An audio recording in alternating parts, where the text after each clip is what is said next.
Go for the cheers. Go for the hit and the hits. Go for the scene. Go for the screens. Go for the gallery. Go for the win. Go to Ocean.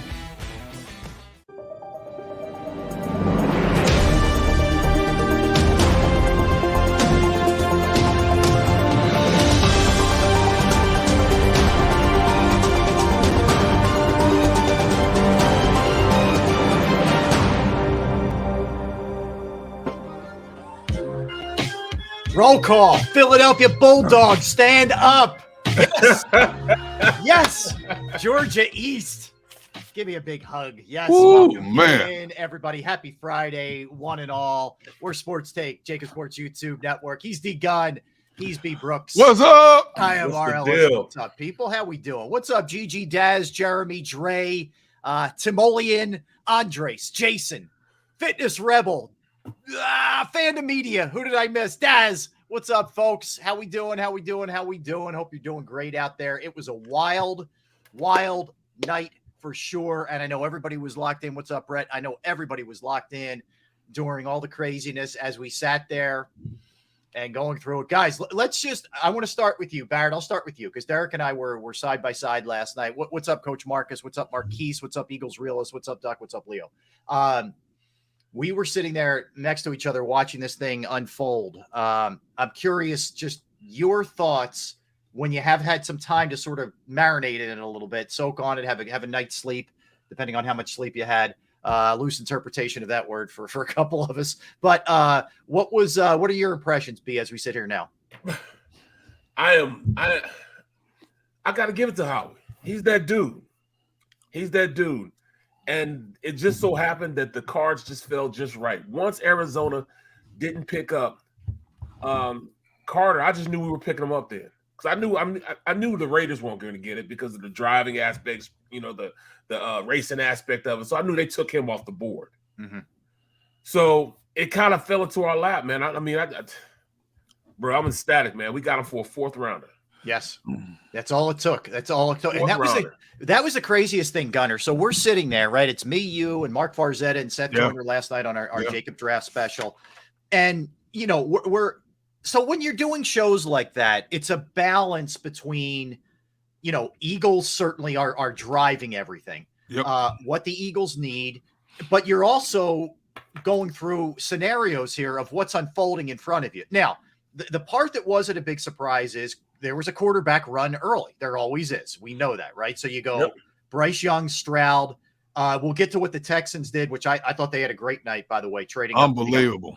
They get Will Anderson. They go Stroud, Will Anderson, 2-3. I think that's a great job by Houston, which we'll get to. So then you have Anthony Richardson goes 4. Now's where it starts to get interesting, right? At 5. You're saying to yourself, Seattle, Legion of Boom. Pete Carroll's a defensive guy. They want to rebuild that thing. They did pretty well offensively, but they still have some holes defensively. And you're saying that's a trouble spot. And we're, I don't know if you were doing this, Barrett, but Derek and I and Seth and Mark, we're saying, all right, do you trade up? Is this where Howie, kind of really gets aggressive here? Do you do that? And Gunner, to his credit all night with his incredible sources, has a feel for kind of where things are going. But and what did I tell you? I said the priority list was, here's what my last was told the priority list was: Jalen Carter, right, Paris Johnson, and a distant third was Bijan. There was no way ever. That was one of the best smoke screens of the draft. There was no way ever they were taking Bijan that high. If he had slipped to 30, they would have taken a flyer on him, but not at 10. Yes, no question. There's no way they were going to trade up for him. There's no way that he was going to be in the top 15 players. I personally thought that Bijan would go in the top 10. He ended up going in the top 10. I said there's a big possibility he would go to Atlanta, and he ended up going to Atlanta. Yeah, I didn't really understand how Houston got an A+ grade in the draft. Oh, my goodness. An A+ grade, man. You guys are right, man. A+ grade in the draft.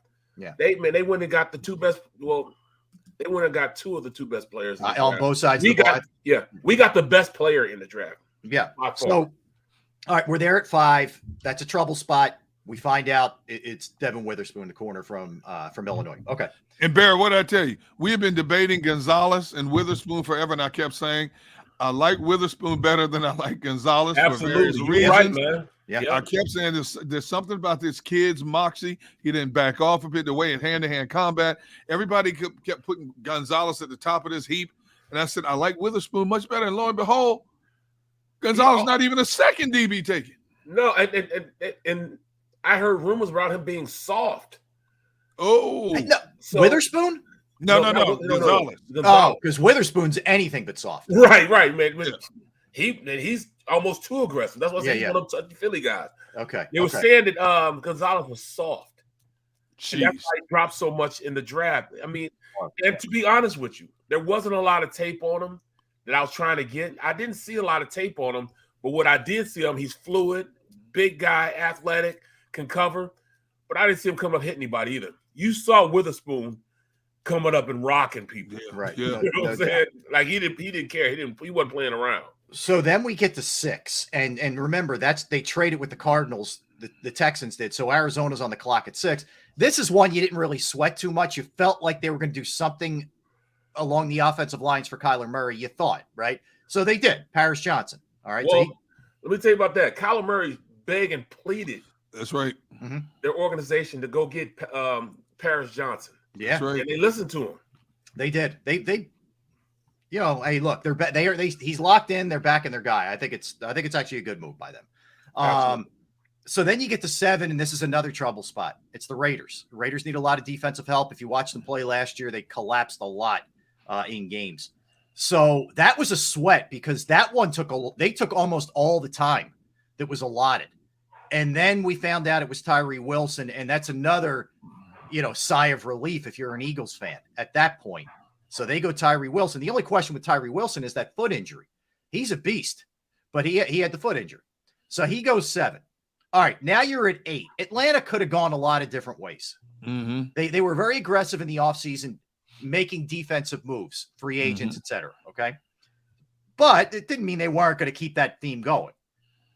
They took Bijan. That's where Bijan went. All right, so that there's 2 things that happened there. One, Eagles fans, who were all Bijan'd up were probably crestfallen, but whatever. But nonetheless, Jalen Carter's still there. So here we are at 9, and you're saying, all right, does Detroit team him up with Aiden Hutchinson? And you're thinking to yourself, man, that would be nasty. Really nasty. Defensive line. Yeah, like look out. And then time's going on.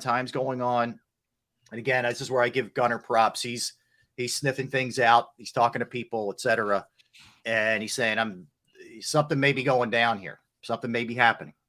And lo and behold, here comes the trade. The Eagles flip up to 9 from 10. And you're like, wow, I wonder what they gave up. And now it turns out they gave up a 4th rounder in 2024 when they have oodles of picks. All right. They have loads of picks. And that's the big thing that people need to realize. They have 12 picks. There's no way they can draft all 12 players and fit them under the roster. You can't do it. You have too many holdovers from the previous roster, number 1. Number 2, they won't be able to pay all those guys. Right. So they've got to get rid of picks in all actuality. Yeah. They've got to get rid of them. So right now they have 10 picks, right? Yes. They have 10 picks for next year. Yes. They traded 2 of them, or one they got by default from Arizona. Yeah, which we'll get into. Yeah, because that's a little dicey, that thing. It's a little shady what went on there, but we'll get to that. So here we are. So we're sitting here. The Eagles move up, and at that point, you have to think it's Jalen Carter. And lo and behold, it turned out to be Jalen Carter. So they really didn't need to do much. You didn't need to be super aggressive and give up the farm to get up there and get to 5 or get there to 7 or any of those spots. Howie, pretty ballsy, let it play, kind of read the room again, and they end up getting Jalen Carter. So let's dig into Jalen Carter here, guys, because this is some considered him the most talented, and that includes the quarterbacks. That's not some. Everybody should have said he is the guy in this draft. He was the most talented guy in this draft. He was the most game ready to play in the draft. Period. Go ahead, B. Go ahead. Go ahead. I got a lot to say, so you go ahead. Go ahead. Put your but see, people were saying, well, why did the Eagles have to flip? They didn't have to flip. Well, see, yes, they did, because the way that draft fell, I guarantee you, just like us, we didn't see the draft board falling the way it did. Okay, number one.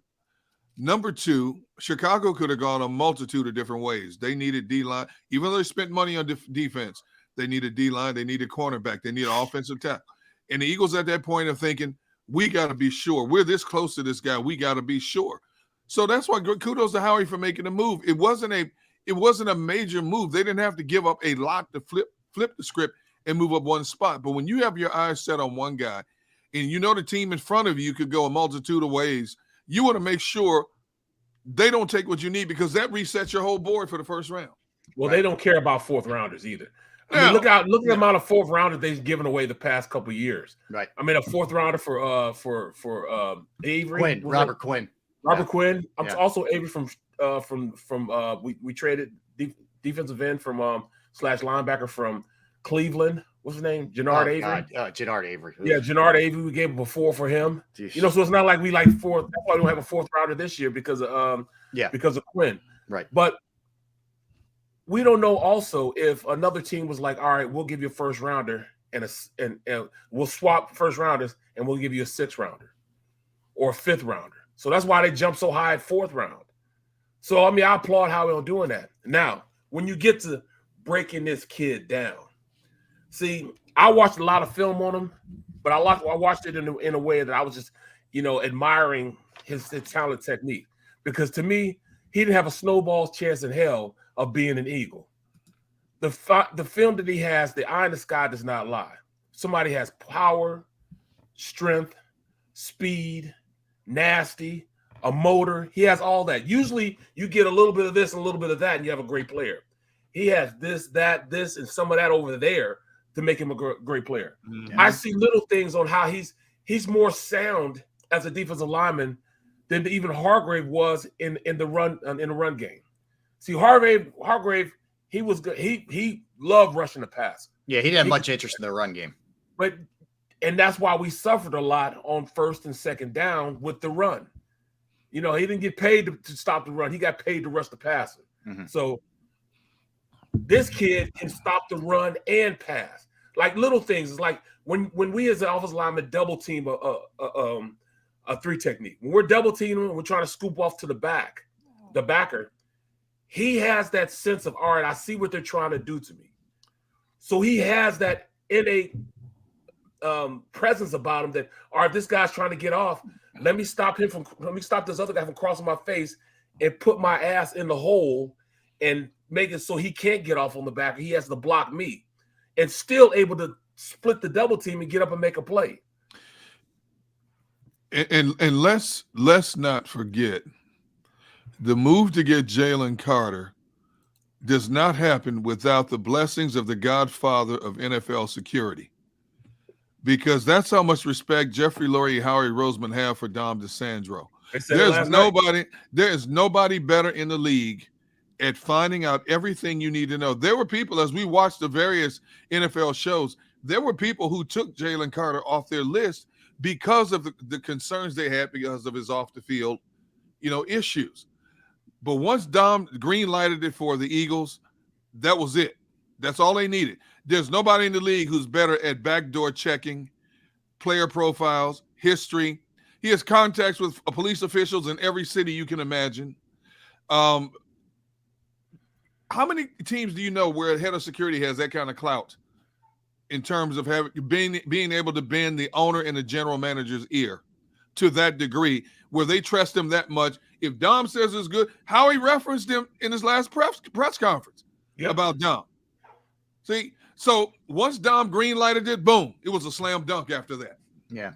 Look, that's what you have to go on. I mean, look, again, I get Eagles fans who don't like what went down. It was a very serious situation. If you're not familiar with what happened with Jalen Carter, he was arrested on reckless driving and racing charges. 2 people died in the accident. He entered a no contest plea. He got probation. He showed up for his pro day out of shape. Couldn't finish some of the exercises. This was not all that long after all this. So there was a lot going on, with him. I would think he was put through the paces by every team he met with, both in person and online, on virtually. And I agree with you guys. The Eagles vetting process is as strong as any in sports. So that's where the faith comes in. That's where you also hope that you have a good culture with players that are built here. I think it will help him to at least have familiarity with 3 other Georgia players here, guys he actually played with, not guys who went there 5, 7 years ago, 8 years ago. These are guys he played with. So I think all those things are really good.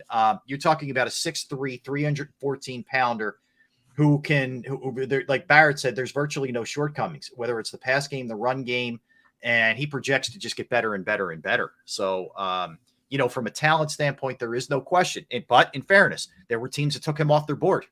We had heard Atlanta took him off the board. Mm-hmm. We had heard other teams were just flat. Raiders took him off the board. Were not going to draft him because it wasn't just that incident. There are other question marks about his work ethic, about some other stuff off the field pertaining to him or his circle. So there's a lot of things at play here.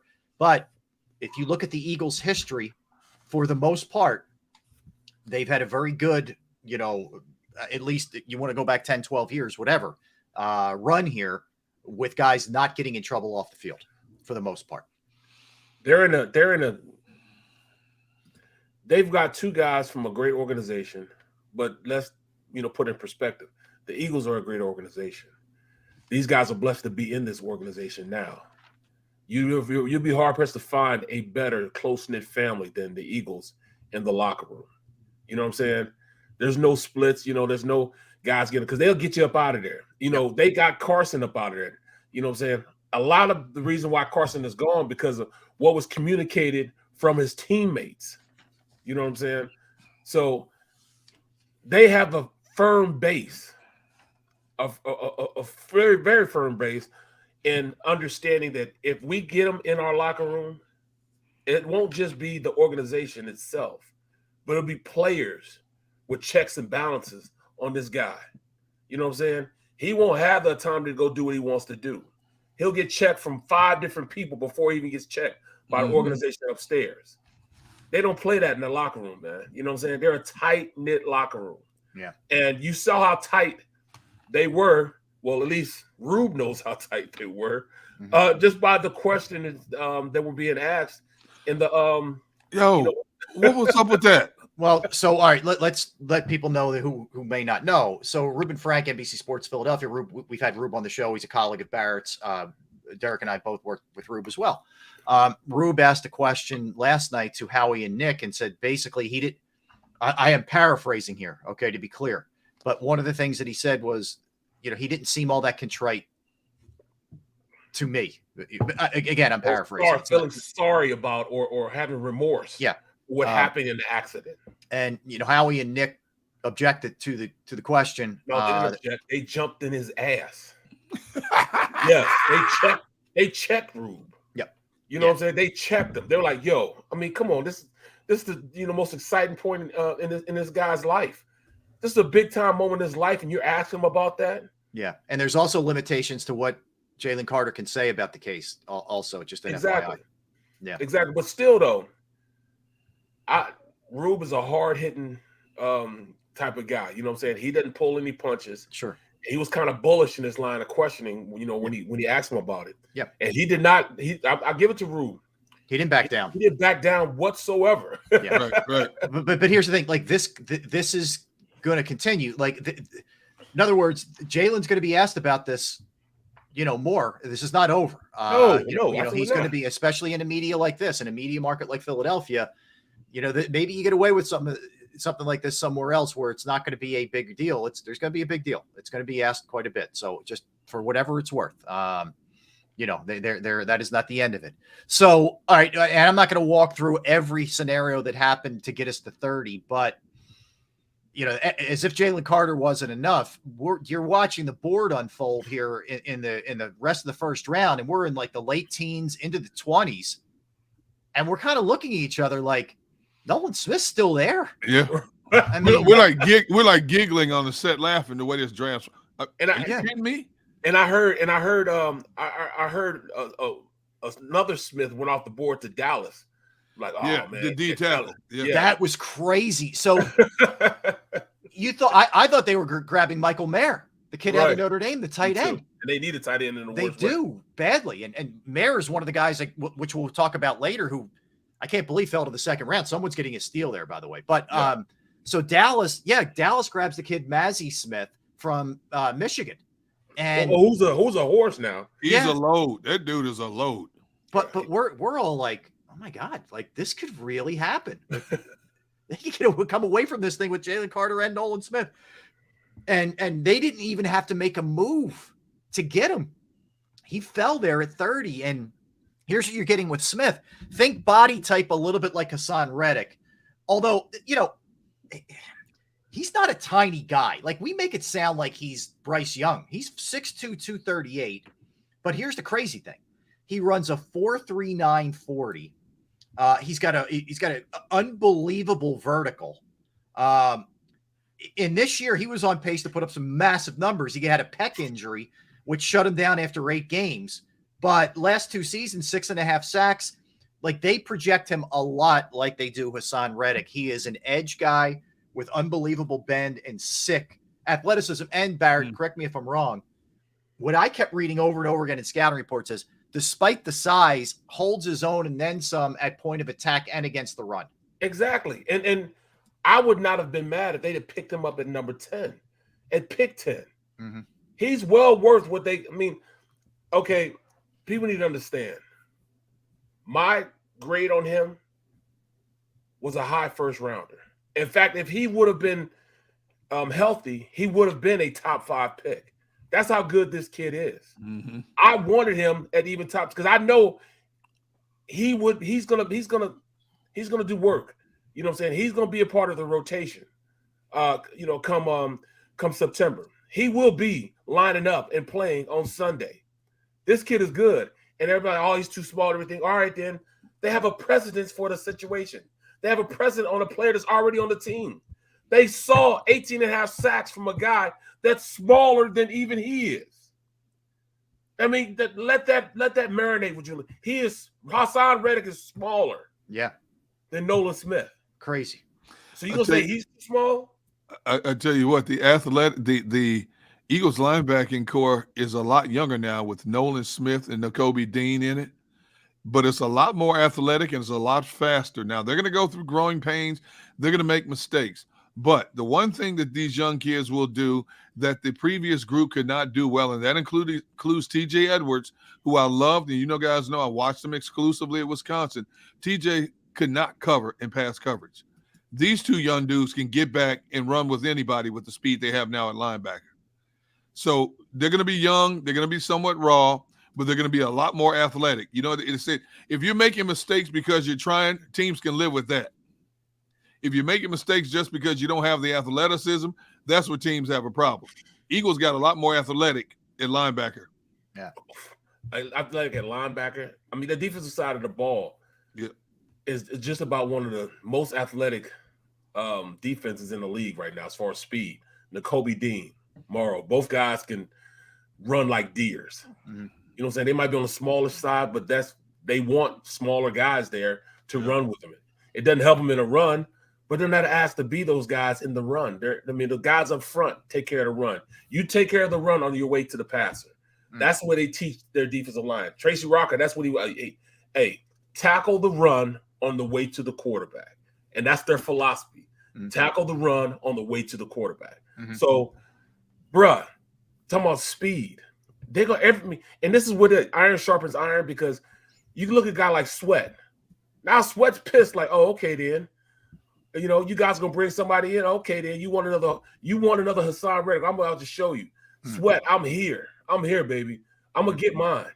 And they're gonna be fighting for reps, man. And that's how you breed a great competitive nature in that meeting room. Oh, I gotta outdo that. I gotta get 2 sacks. Hey, Hassan just got 2 sacks. You know what I'm saying? Oh, Fletch, like, I ain't gonna let this rookie outdo me. I gotta go get me a sack because this rookie just got a sack. That's how competitive nature start flowing and juices start flowing in that meeting room. One guy's trying to outdo another guy. And that's how you get better as a team, when you bring in guys to compete against the guys that are already there. Yeah, I'm excited to see what Jordan Davis, now that he's got his teammate with him and also his teammate pushing him, how that, works for him. And because this is a big season for him, he needs to step his game up in a big way. With the deletion of Javon Hargrave and him getting more of his Georgia teammates in there, there is no reason that Jordan Davis should not be motivated 100% more than what he was. And I'm not saying he wasn't motivated last year, but 100% more because he's got all these dogs with him now back on this defensive side of the ball. Yeah. Exactly. This dude should be running through a brick wall. We should see a Pro Bowl version of Jordan Davis this year. Well said. All right, we're coming back. We have Seth Joyner joining us, so don't go anywhere. We keep it rolling with Seth. That's Derek. That's Barrett. I'm Rob. We're Sports Take, JAKIB Sports YouTube Network. Time for me to tell you about the great folks at Bravo Pizza of Havertown. Yes, they are a new sponsor to the channel. They are a new sponsor to the show, Sports Take. And I literally go in there since I was a kid. They are family owned since 1985. Alex and his great crew, they're open 7 days a week. Here's the great thing. All the food is fresh, made fresh daily, not sitting under some heat lamp. Bravo Pizza offers 20 different styles of pizza. They have slices to go. I love the upside down. I'll be getting some tonight. That's my go-to. But they have what they call, you name it, they will make it. That's right, specialized pizza your way. They don't just have pizza. They got fresh pasta, sandwiches, wraps, wings, salads. Bravo Pizza of Havertown is fully committed to the community. I'll give you a little bit more on that in a second. But they have fundraisers, charities, schools, little leagues, where the proceeds go to those organizations. And in fact, Bravo Pizza of Havertown, coming up on May 8th, a week from Monday and Tuesday, May 9th, from 11 a.m. to 8:30 p.m., Bravo gives back to Eagles Autism. Yes, the proceeds from sales will be given to the Eagles Autism Foundation with a special appearance by the man himself, Swoop. Yes, that's May 8th, 5:30 to 6:30. Swoop will be there. But May 8th and 9th, 11 a.m. to 8:30 p.m. The address is 1345 Westchester Pike in Havertown in the Manoa Shopping Center. That is Bravo Pizza of Havertown. You can also give them a call, 610-446-3810, 610-446-3810. Look, you've heard me talk about them. Let me give you a little taste of what Bravo Pizza is all about.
Heading down the shore, have a ball once more.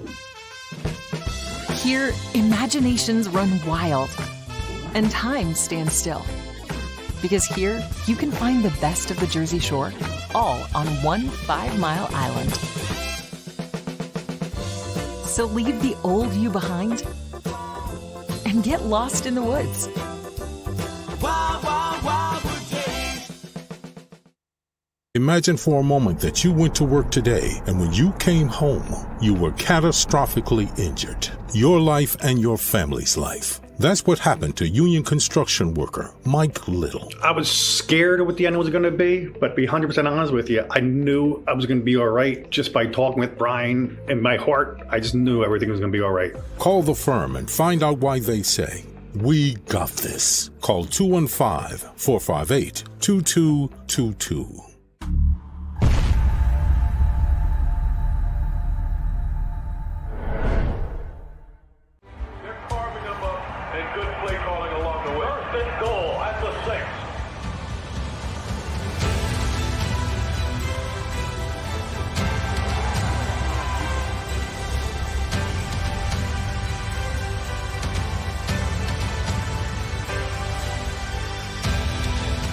field of life, First Trust Bank is there for you.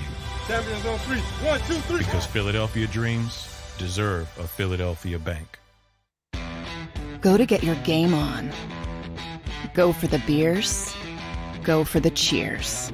Go for the hit and the hits. Go for the stakes and the stakes. Go to get your parlay on.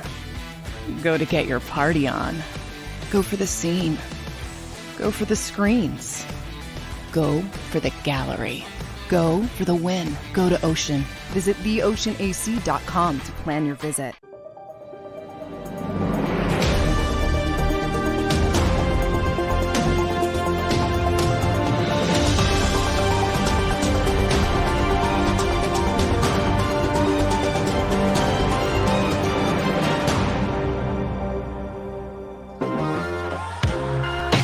We're back, Sports Take on this Friday, recapping what the Eagles did in the first round, and it was a hell of a night, that's for sure. Derek Gunn, Barrett Brooks, Rob Ellis. We are joined by the man who was hanging with us last night for the JAKIB Draft Special from Ocean Casino Resort, brought to us by the local IBEW 98 crew. The man himself, Seth Joyner. Seth, long time no see, man. How you doing? For real. For real. Yeah, Seth, we were kind of walking through it, Derek and I and Barrett, obviously, doing his thing with his shows as well. But I'll ask you the same thing I posed to these guys. You have a day to think about it a little bit, or at least a night to think about it. How surprised are you that they were able to net both of these guys in the first round without giving a ton up? Well, I think the way that the round fell is you can call it fortunate for the Eagles and Howie Roseman. Howie didn't have to do a whole lot of wheeling and dealing. We know how much he liked to wheel and deal, how much he probably wanted to wheel and deal. But I thought that the restraint that he showed last night to sit pat and let those picks fall to him was extraordinary. I think when you have 3 quarterbacks that come off the board in the first 4 picks, then, the unusualness of having 2 running backs to go in the first round and 2 linebackers, not edge rushers, but linebackers to go in the first round, that pushed a lot of talent to the back half of the draft. I was emailing with Ray Didinger this morning, and, he was shocked. We've been talking about who we thought the Eagles should draft and what they do at 30. And Ray said, I just knew that Howie was going to trade back out of 30, and get some more assets. But the way that the talent pool just continued to get pushed back, into the later round, there was just no way. I mean, all he had to do was sit there. He was going to get, something substantial at 30.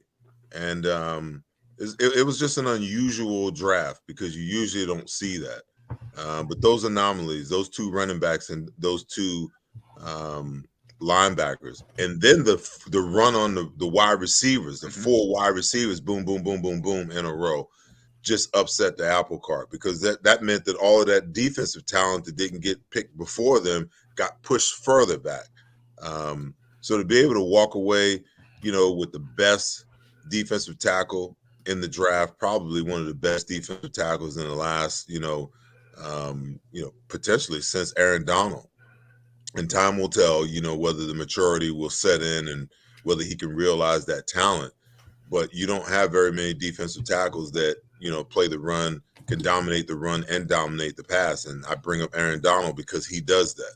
And then you get an edge rusher, a guy that you don't have to bring in and play right away, but a guy who gets to learn under the tutelage of a Brandon Graham and a Hassan Reddick, and the versatility that it gives the defense. This is the thing that excites me about the Nolan Smith, because he's more athletic, I think, in drop coverage, probably than Hassan Reddick. Yep. But last year, he was the main guy in drop coverage anytime they were in the 5-man front. So now you can play games. It could be Nolan Smith. It could be Hassan Reddick. Listen, you could drop both of them out of the 5-man line and bring the 2 inside backers. I mean, there's so much creativity that draft pick gives them now that Sean Desai can do some very creative and some very innovative things when you have those two guys on the field because of their athleticism and edge rushers. Well, let me ask you this then. Is it with the draft picks they just picked up, does that point you in any direction from a 4-3 to a 3-4, 50 front, 30 front? What do you think with the drafting those two guys, the direction Desai is going to go? Well, B, I think that their base is going to be 40. The problem is they couldn't stop the run out of the 40 last year. Does that change? I don't know. I think the reason why you saw them play so much 50 front last year, I think that Nick Sirianni, and not Nick Sirianni, but Jonathan Gannon, I think that's part of their game plan. I think it was the part of their game plan to be, multiple from a front standpoint. And you can be extremely multiple, with a 5-man front, because it's not just a true 30 front. You can run unders and overs from a 5-man front. Yep. And whoever the outside backer is, whether it's, BG on one side or Sweat on the other side or Hassan Reddick, that guy just turns into the Sam backer. So you have that flexibility. So every 5-man front isn't necessarily a 5-man front because you're running unders and overs out of that 5-man look. But because they couldn't stop the run out of the 4-man front, they were forced to play a lot more 5-man front. And I think that you can play Jordan Davis in a 1, a 2-eye, a shaded, head up 2. You can do all of those things, but the minute you lost him as your nose tackle last year, it really showed how weak you were at being able to stop the run. So I don't think that they're going to be one or the other. I think they're going to be a combination. And like I said, it gives them great versatility when you get into passing situations to be able to add Nolan Smith to the mix. I mean, can you imagine their NASCAR package next year? Mm-hmm. You got Hassan Reddick on one side. You got Josh Sweat when he knows that it's pass. He can rush the passer. He can bring it. But can you imagine having Nolan Smith on the other side, him and Hassan Reddick on the outside, and then Jalen Carter and Fletcher Cox or Brandon Graham dropping down, inside. That NASCAR package can be nasty. That's not NASCAR. That's F1. That's called the F1 package. F1. Yeah, but B, think about it. Even if you want to go 5-man and play games, I mean, yep. My mind has just been racing 1,000 miles a minute because, it's not just the draft picks for me. It's the strategy and how I start playing with all of these pieces. Absolutely. Like, can you imagine? Think about this. In a passing situation, you got Jalen Carter and Hassan Reddick on the same side. Ooh. On the same side. Reminds me of my back in the day when I was playing against Pittsburgh, and I got Kevin Green and Greg Lloyd, and they lined them both of the cats up on one side and ran games with them.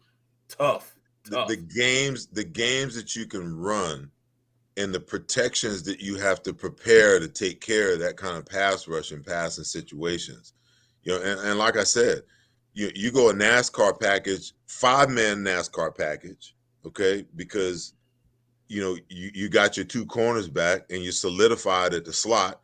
The only question you have is, do you have a coverage linebacker and do you have safeties on the back end? But if you can answer those questions, think of the creativity that you can do with a 5-man NASCAR package. You got Brandon Graham, you got Fletcher Cox, and you got Jalen Carter on the inside. And on the outside, you got Hassan Reddick and Nolan Smith. And the games and the things that you can run, man, I'm telling you, it'll strike fear in teams' hearts. Seth, as we talked about last night on the draft show, and I said now the most intriguing thing to me is, can Sean Desai and this revamped coaching staff coach them up properly? Because, I mean, I'm sitting here listening to you and Barrett talk about playing the games they can play, the wealth of talent they have, and I'm salivating, but it all comes down to one thing. What does Sean Desai do with them? How does he utilize them? Is he the right man with this revamp? Because it's hard when you replace a coordinator. But they replaced the coordinator and other pieces to that defensive equation, and now you got to try to bring it all together with holdovers and with these new pieces. I think, to me, that's the most intriguing thing now. Oh, there's no doubt about it. Part of the issue is Jonathan Gannon ran, and I don't want to call him a disciple of Vic Fangio, but the way that he thought about the game was Vic Fangio-ish. Sean Desai coached right beside the man, okay? And there are times where, Vic Fangio can be a lot more aggressive than people remember.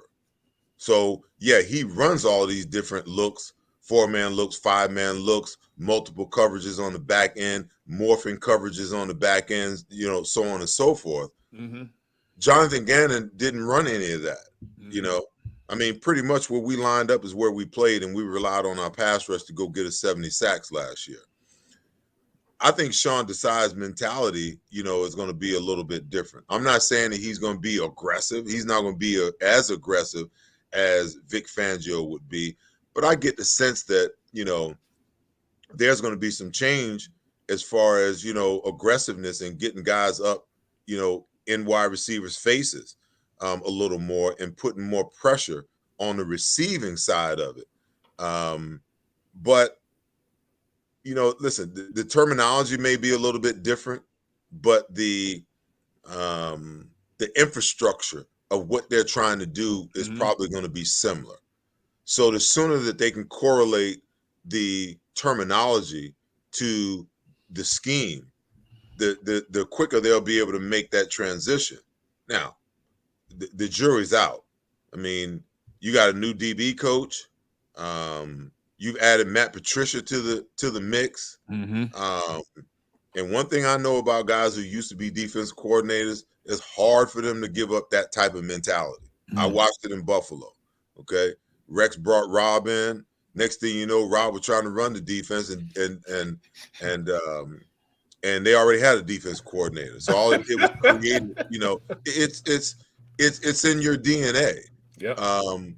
So can you get, can you keep that constrained? You got a new linebacker coach. Tracy Rocker is still there. But if I'm not mistaken, didn't they have like an outside linebackers coach as well? Is he still there? He was he's the son of the guy that used to run the wide nine. What was his Washburn. name? Jeremiah Washburn. Yeah, Jeremiah Washburn. He's there. Yep. Or is he gone? He's still there? I think he's still there. Yeah. He's still there. So, yeah, he's the outside linebacker guy. That's right. Hassan Reddick and those guys coaching. Right. So you've got some moving pieces. There's no doubt about it, D-Gun. But OTAs, that's where the rubber meets the road. These are the guys that Nick Sirianni decided that he wanted on his staff. So they better be,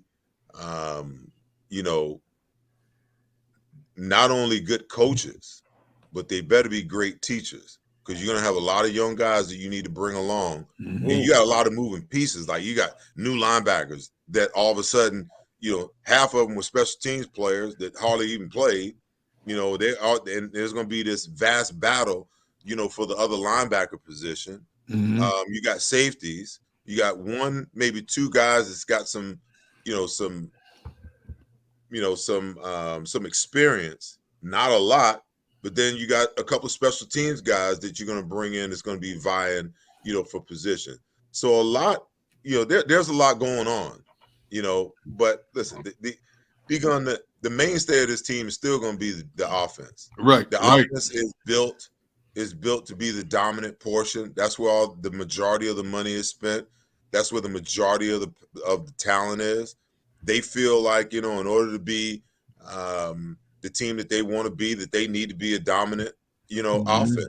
And I think you saw that by the way that they let players exodus off this defense and went about their business to replenish it with talent, after the Super Bowl last year. Seth, how much more advanced, or correct me if you don't agree with that, but is Jalen Carter than Jordan Davis either was coming in last year or is now, in your estimation? Well, it's light years. It's light years, Rob, just because, Jalen Carter's a complete player. We still don't know whether Jordan Davis can rush the passer. Now, we know that he can eat up a double team. We know that he can play the run. We know that he can dominate if you try to block him one-on-one. but we don't know whether he can rush the passer or not. We know that Jalen Carter can rush the passer. We know that Jalen Carter, you put him in a 3 technique, that guard, they better run away from him. Mm-hmm. We know that he can dominate. And, when you play in the SEC and you play in 2 national championships games back to back, you're playing the best of the best. So if you're playing the best of the best, he's more prepared for the NFL level from a physical and a talent standpoint, in my opinion, than Jordan Davis is. Physically, Jordan Davis is just a bigger body. Mm-hmm. But, man, when you watch Jalen Carter play, I mean, his lower unit, man, you're not moving him either. Right. But he also has the feet and the explosive hands to dominate the line of scrimmage and hold a gap, to get upfield. Like if they want to cut half the field off on a known running play, he can take the gap and take the cut back away. Well, that guy has to hit it front side and stay front side, or he's running right into Jalen Carter. When you double team him, a lot of times, when Barry was on the show last night, he was talking about it. When you double team, you're trying to, if the guy's in the gap, he's in the 3 technique, and you double team, they're trying to push you off the ball 1, and the inside guy, they're trying to allow him to work up to get head to head so the outside guy can get off and get to the next level. Jalen Carter doesn't allow that to happen because his footwork is so great. He stays right in between, wedged in between the double team. So when that guy decides to go off second level, a lot of times he never makes it because they don't get enough push. And if he does, he just falls off and he's in the gap. And there's not a lot of players. Yeah. There's not a lot of players that can do it. I mean, I wish I could show you on film, what this guy does. That just zoom in and show you that. There's not a lot of players that can do that, man. There's not a lot, because you got 600 pounds pushing on 300. And it's not like he's Jordan Davis's size.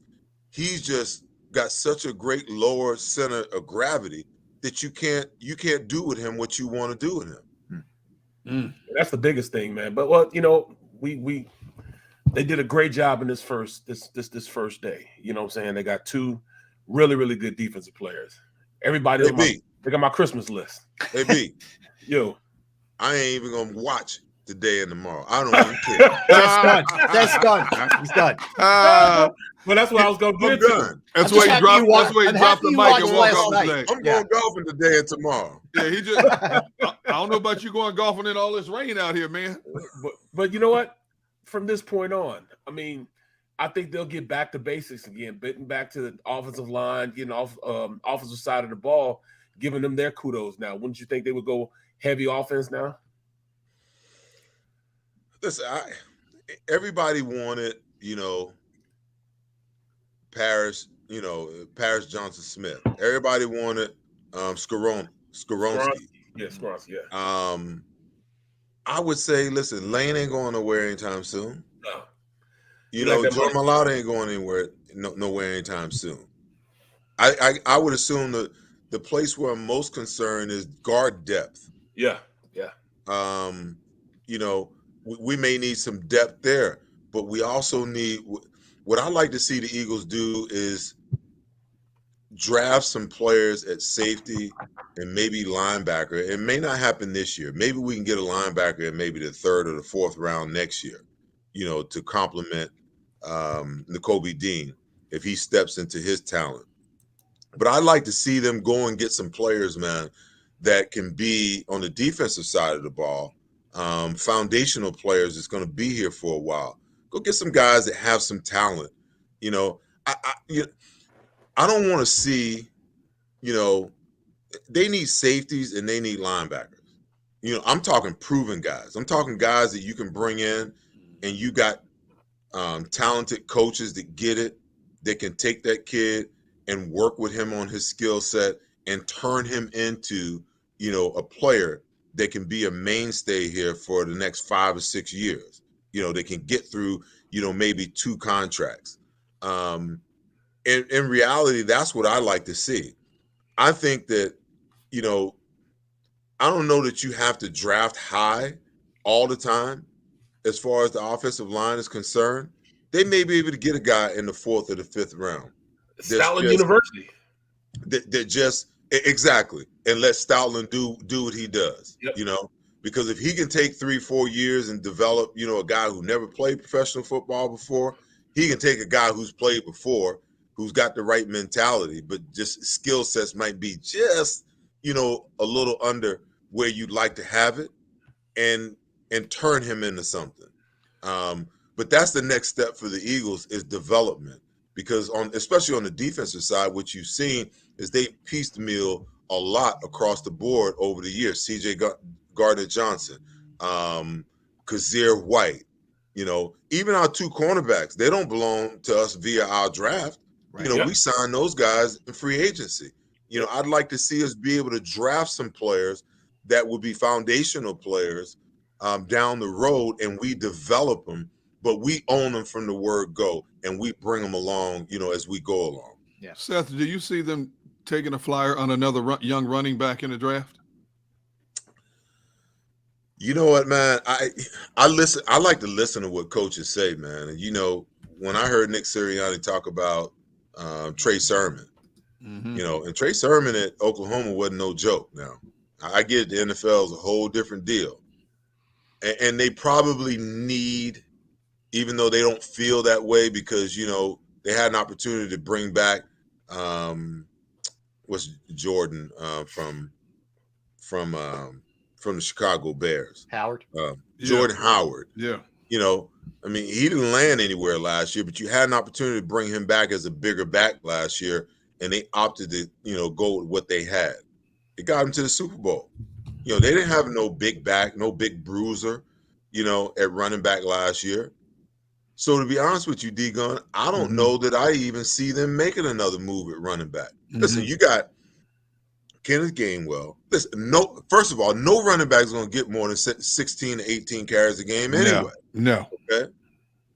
The thing that they lacked the most was the running back addition in the passing game last year. Okay. So you add a running back who, when he's healthy, and Rashard Penny can be pretty dominant. I think they're extremely high on Kenneth Gainwell, the way he played. Yep. You know, the last quarter of the season and through the playoffs. I think he's the reason that Miles Sanders ain't here. And then you got Boston Scott, the giant killer. And, you know, if given more opportunity, he'd probably slay some other teams. And then you add to the mix a guy like Trey Sermon, who they pretty much hit on IR all last year to get him healthy because they didn't really need him. Yeah. And now you would get a chance to see him do his thing. And maybe a guy who was, you know, spent some time in the system that now understands the system. So I don't know that there's this great need for them, D-Gun, to go and get a running back. You know, maybe you sign a free agent guy, you know, who your scouts or who Howie may like, and you bring him in and you see, you know, how he competes. But I don't think that, you know, I don't think a lot of teams really believe in this, you know, oh, you need a bruiser back or a short yardage or a goal line back anymore. Not anymore. I just think they're content to go with, you know, what they have. Yep. Remember the back in the day, you had guys like Emmitt Smith, you know, was coming out of the backfield. You know, it used to be that the running backs made the same amount of money as quarterbacks. Yeah. All that's changed now, bro. Yeah. All that's different world. The days of the Moose Johnsons and all these bruising backs, those days are gone. And when you look at this Eagles offense, they had running backs by committee. They finished number 5 in the NFL in rushing, averaging almost $150 a game. Without the likes of Jonathan Taylor, Kareem Hunt, Derrick Henry, they didn't need those kind of backs. Yeah. And look at what they did. And the running game was not the primary focus of this offense. Right. And they still were running for $150. And that's the problem. That's why you don't get them, because you don't get a running back at pick number 8 like they did here. Exactly. Bijan wouldn't play until he'd have 4 carries in the first half. Yeah. Then he'd get all his carries in the second half because we passed to open up the run. Yes. You know, I mean, that's what we do. I would until it doesn't work, and then they go back to the run. B. You know how they do. Right. The only exception I would make, if I could get Kareem Hunt at a bargain price, I'd take that dude right now. In a second. I'm sorry. Yep. I mean, I have coveted him ever since Kansas City let him go. Right. I said when they let him go, I was like, sign him, put him in a program, hide him and stash him away, until you get him where you need to get him. Because trust me, that dude is a complete package. Yep. At running back. Yeah. He can block, he can run, he can catch. Got attitude. And he's hungry. You know what I'm saying? Because he pissed off a lot of money, man. A lot of money. Yeah, no doubt. So, I would love to get that dude. And I'm looking at the comments as we, Duck Wynn said, he doesn't come cheap. He's a free agent. Dude's out on the street. Yeah, the longer he sits, the cheaper. The longer he stay out there, the cheaper he gonna get. That's right. And when you look at the kind of money that most running backs sign for, you probably somewhere down the line you probably can get him for like $1.5 million, $2 million. What's the veteran minimum for vet? 2.5, something like that. But and the other thing is DeAndre Swift is clearly on the trade block. They took Gibbs at 12, and the GM didn't even really make any bones about it. He basically said, "Yeah, he's still under contract. We love him, but ... They're getting calls from teams right now. I mean, the only problem is he has a tough time staying on the field. He's talented, but he has a tough time staying on the field. And I think that's the reason why they made the pick, but I don't know that Gibbs's frame gives them the flexibility to say, okay, well, this is the guy, we're going to go with him no matter what. I think they're still going to need both of them, in order to get to where they want to get to. Yeah. Yep. They got the second. I didn't like Detroit's draft at all, man. I thought that they were a team on the ascent, but what they drafted last night was a head scratcher, man. Yeah, it was. Yeah. No doubt. Seth, listen, man, thanks. Great job last night. It was a lot of fun down there at Ocean. Appreciate you, bro. We had a blast doing the draft show with you, and good hanging with you today, man. Thanks for coming. All right. Have a good day, man. That is Seth Joyner. Yeah, good stuff there, guys. All right, let's come back. Let's continue with the draft talk. We're actually going to look ahead to tonight, too. I mean, there's still a lot of good players out there, guys.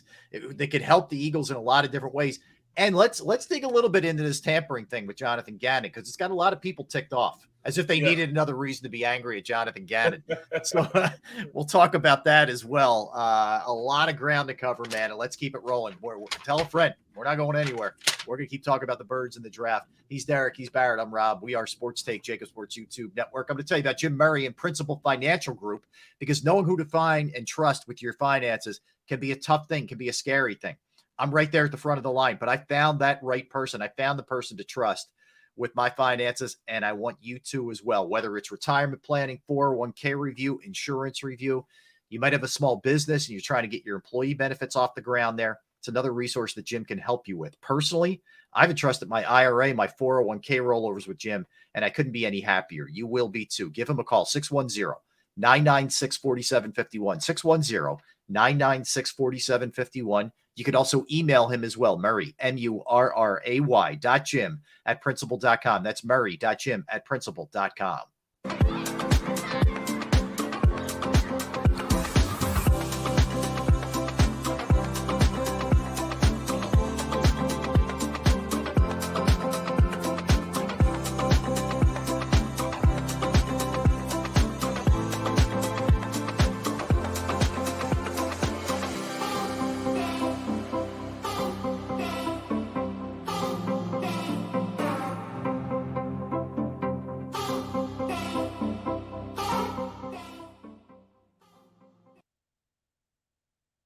Heading down the shore. Have a ball once more.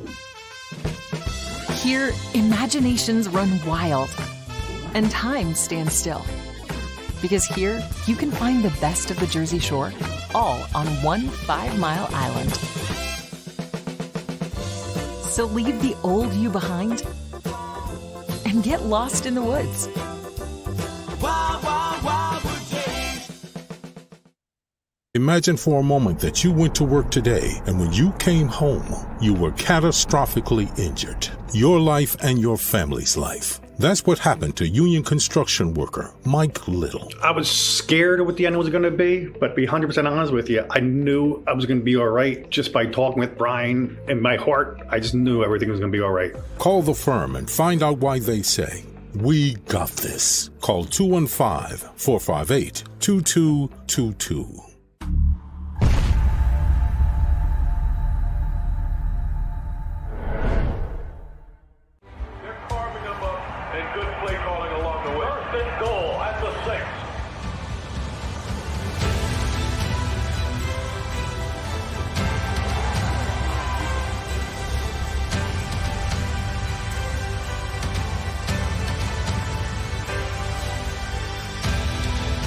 Field of life, First Trust Bank is there for you. Champions on 3. 1, 2, 3. Because Philadelphia dreams deserve a Philadelphia bank. Go to get your game on.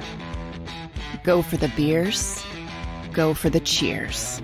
Go for the hit and the hits.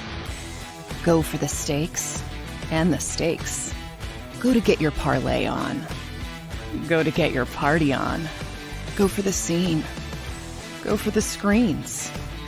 Go for the gallery. Go for the win. Go to Ocean. Visit theoceanac.com to plan your visit.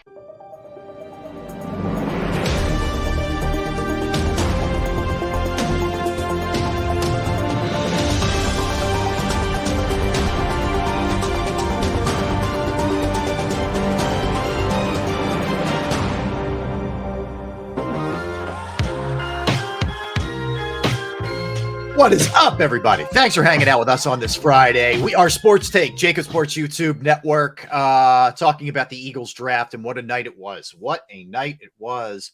They end up at number 9. They moved up one spot to get Jalen Carter, and at number 30, they get Nolan Smith, his college teammate at Georgia. This came down, guys, before the draft began.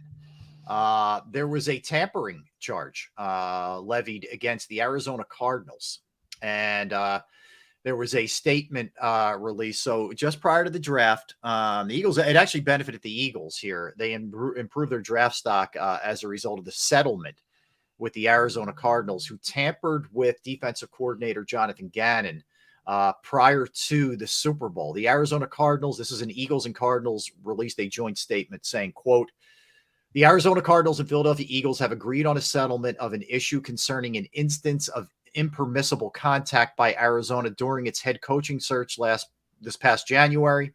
The Cardinals self-reported to the National Football League the general manager, Monty Osenfort, had a conversation with then Eagles defensive coordinator Jonathan Gannon in the days following the NFC Championship game, a period during which contact is not permitted under the league's anti-tampering policy.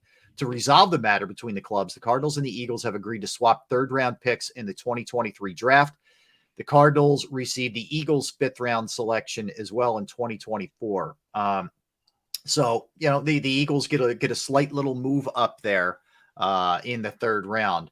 But here's the thing. It may sound like a little minor thing, and you may say to yourself, this stuff goes on all the time, and you're probably not wrong.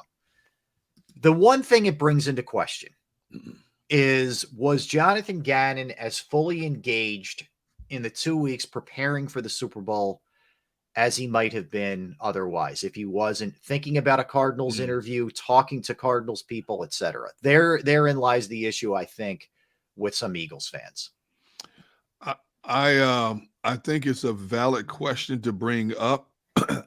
But for me, it puts it in the category of questioning that man's character as a coach. And I don't know Jonathan Gannon, but I'm going to say I believe that he was fully focused on his task at hand.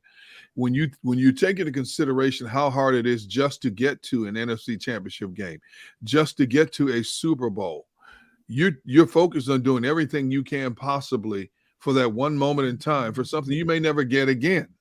You know, and I understand why people bring that up.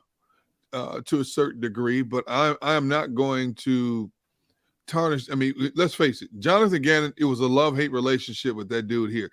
There's no gray area, and you guys know what side I was on. Yep. If a lot of players and coaches, there's a gray area. There was no gray area. Either you're in or you're out with that dude. And I'm going to give him the benefit of the doubt that he was focused What happened in that Super Bowl was he just got outfoxed by a better coaching staff, plain and simple. I get it, but, you know, it's just something that you don't do. You definitely don't get caught doing it. But I don't understand why we had to give our 5th-round pick for next year. Yeah, I don't get why shouldn't it just be a swap? No, why don't the Eagles get the advantage there? Right, it's supposed to Arizona be tampered. Yeah, you know, Arizona's want to tamper. What does that have to do with us? Why are we? Well, because Jonathan reciprocated. See, he could have said, "Hey man, because he was still a member of the Eagles organization. I can't talk to you right now," but he engaged. See, so both teams have to be penalized to a certain degree. Now, the Eagles, technically, the Eagles got the better of this penalty when you think about it, flipping that 3rd round. Yeah. You look at the multitude of picks they're going to have in 2024. Right now, minimum 12 picks. That 5th-round pick next year is not really going to hurt this team because, like you said off the top of the show, Brooks, they're not going to be. They can't sign all these players next year. Well, that's why you look at it and you're like, well, how are they picking 62nd in the 2nd round? And then all of a sudden they're 4 picks later at the top of the 3rd. Yeah. Well, that's how. That's how, right? So, and look, I'm not naive enough to think that this stuff doesn't go on, you know, behind the scenes. It does. It does. But the way the Super Bowl played out, it just doesn't help things. You know, they looked unprepared in the second half. GJ said he didn't put us in the best position to succeed. Like those kind of things just add up. And again, it doesn't take much to like get the fire going with Eagles fans on Gannon anyway. Well, GJ feels vindicated right now. Right. See, I told y'all all this stuff was going on. He's totally doing that. You know, I should have told. I told y'all from the beginning. Yeah. You know, that's all. You know, that's. He was wrong for that. He was wrong. He wasn't thinking about us. He wasn't. So you know he's gonna get all that. No question. You got caught. I mean, if you ain't cheating, you ain't trying, man. I was pissed off about, you know, Spygate because, you know, they did a better job. Bill did a better job than our Bill. You know what I'm saying? Mm-hmm. Bill Cowher got outfoxed by the other Bill. You know what I'm saying? Yeah. I'm pissed off because I lost the Super Bowl because of it. Yeah. Well, you know what? You look at Arizona's situation as much of a black eye as they've had in recent years with that quarterback contract and things going on. I'll give them credit for one thing. They turned themselves in. Yeah. You know, they didn't have to do that. I mean, you know, Rob, going back to what you say about conversations, I can't even begin to tell you how many players through the years have told me in games being played in December when they play a certain opponent, as they're walking off the field and engaging the opponent, they're whispering in a coach's ear or another player, "Hey, man, I'm a free agent after this year. Tell your coach." You know? It happens all the time. Yeah, 99% of the time, nobody's getting caught. But I'm surprised. I would like to know, why did Arizona decide to turn themselves in? They were probably caught dead red-handed, and the league gave them that option. Well, all that stuff, I don't think they did it out of the goodness of their heart, Derek. I think they did it because they were dead to rights. Maybe. Well, they were dead to rights, number one. Number two, they were already getting investigated for the stuff that happened with the GM and the burner phones and stuff. Yep. Mm-hmm. So they got caught. Maybe maybe that's where it came up. Well, I don't know. The new GM, the guy there now is new, Monty Osenfort. Great name, by the way. All right, so this is interesting. So this was Nolan Smith. We'll get to what the Eagles can do tonight in a sec.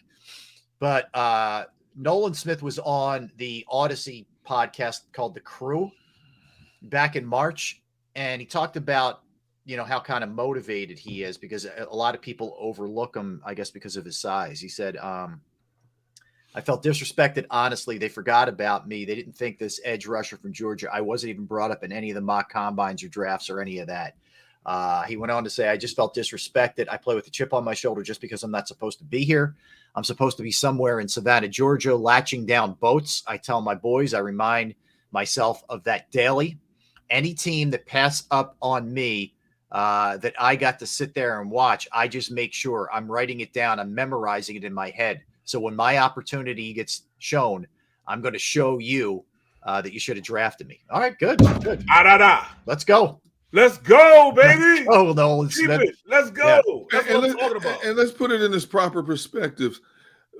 What we traditionally knew as size for certain positions doesn't exist anymore. Yes. Edge rushers are smaller. Linebackers are smaller and faster.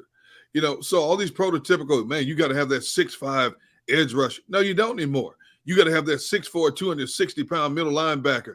No, you don't anymore. The league has shown you over the past couple of years with the likes of a Devin Bush and all these guys, you don't have to be the biggest dude. You just have to be athletic and get from point A to point B as quick as your coordinator needs you to. Michael Parsons ain't the biggest dude on the block, but Michael Parsons is a beast. Mm-hmm. See, that, the game has changed so much now. With these offenses getting faster, defenses had to get faster as well. How do you get faster? Not necessarily the biggest dude. I need the best dude at that position. And if he's 6'1" instead of 6'5", that's who I need. I agree with you. I agree with you. Jim G asked a question. He said, B. Brooks, D-Gun, Rob, what current player is a good comparison to Nolan Smith? You got to look in the same locker room. Hassan Reddick. Look at the guy who wears number 7 for the Eagles.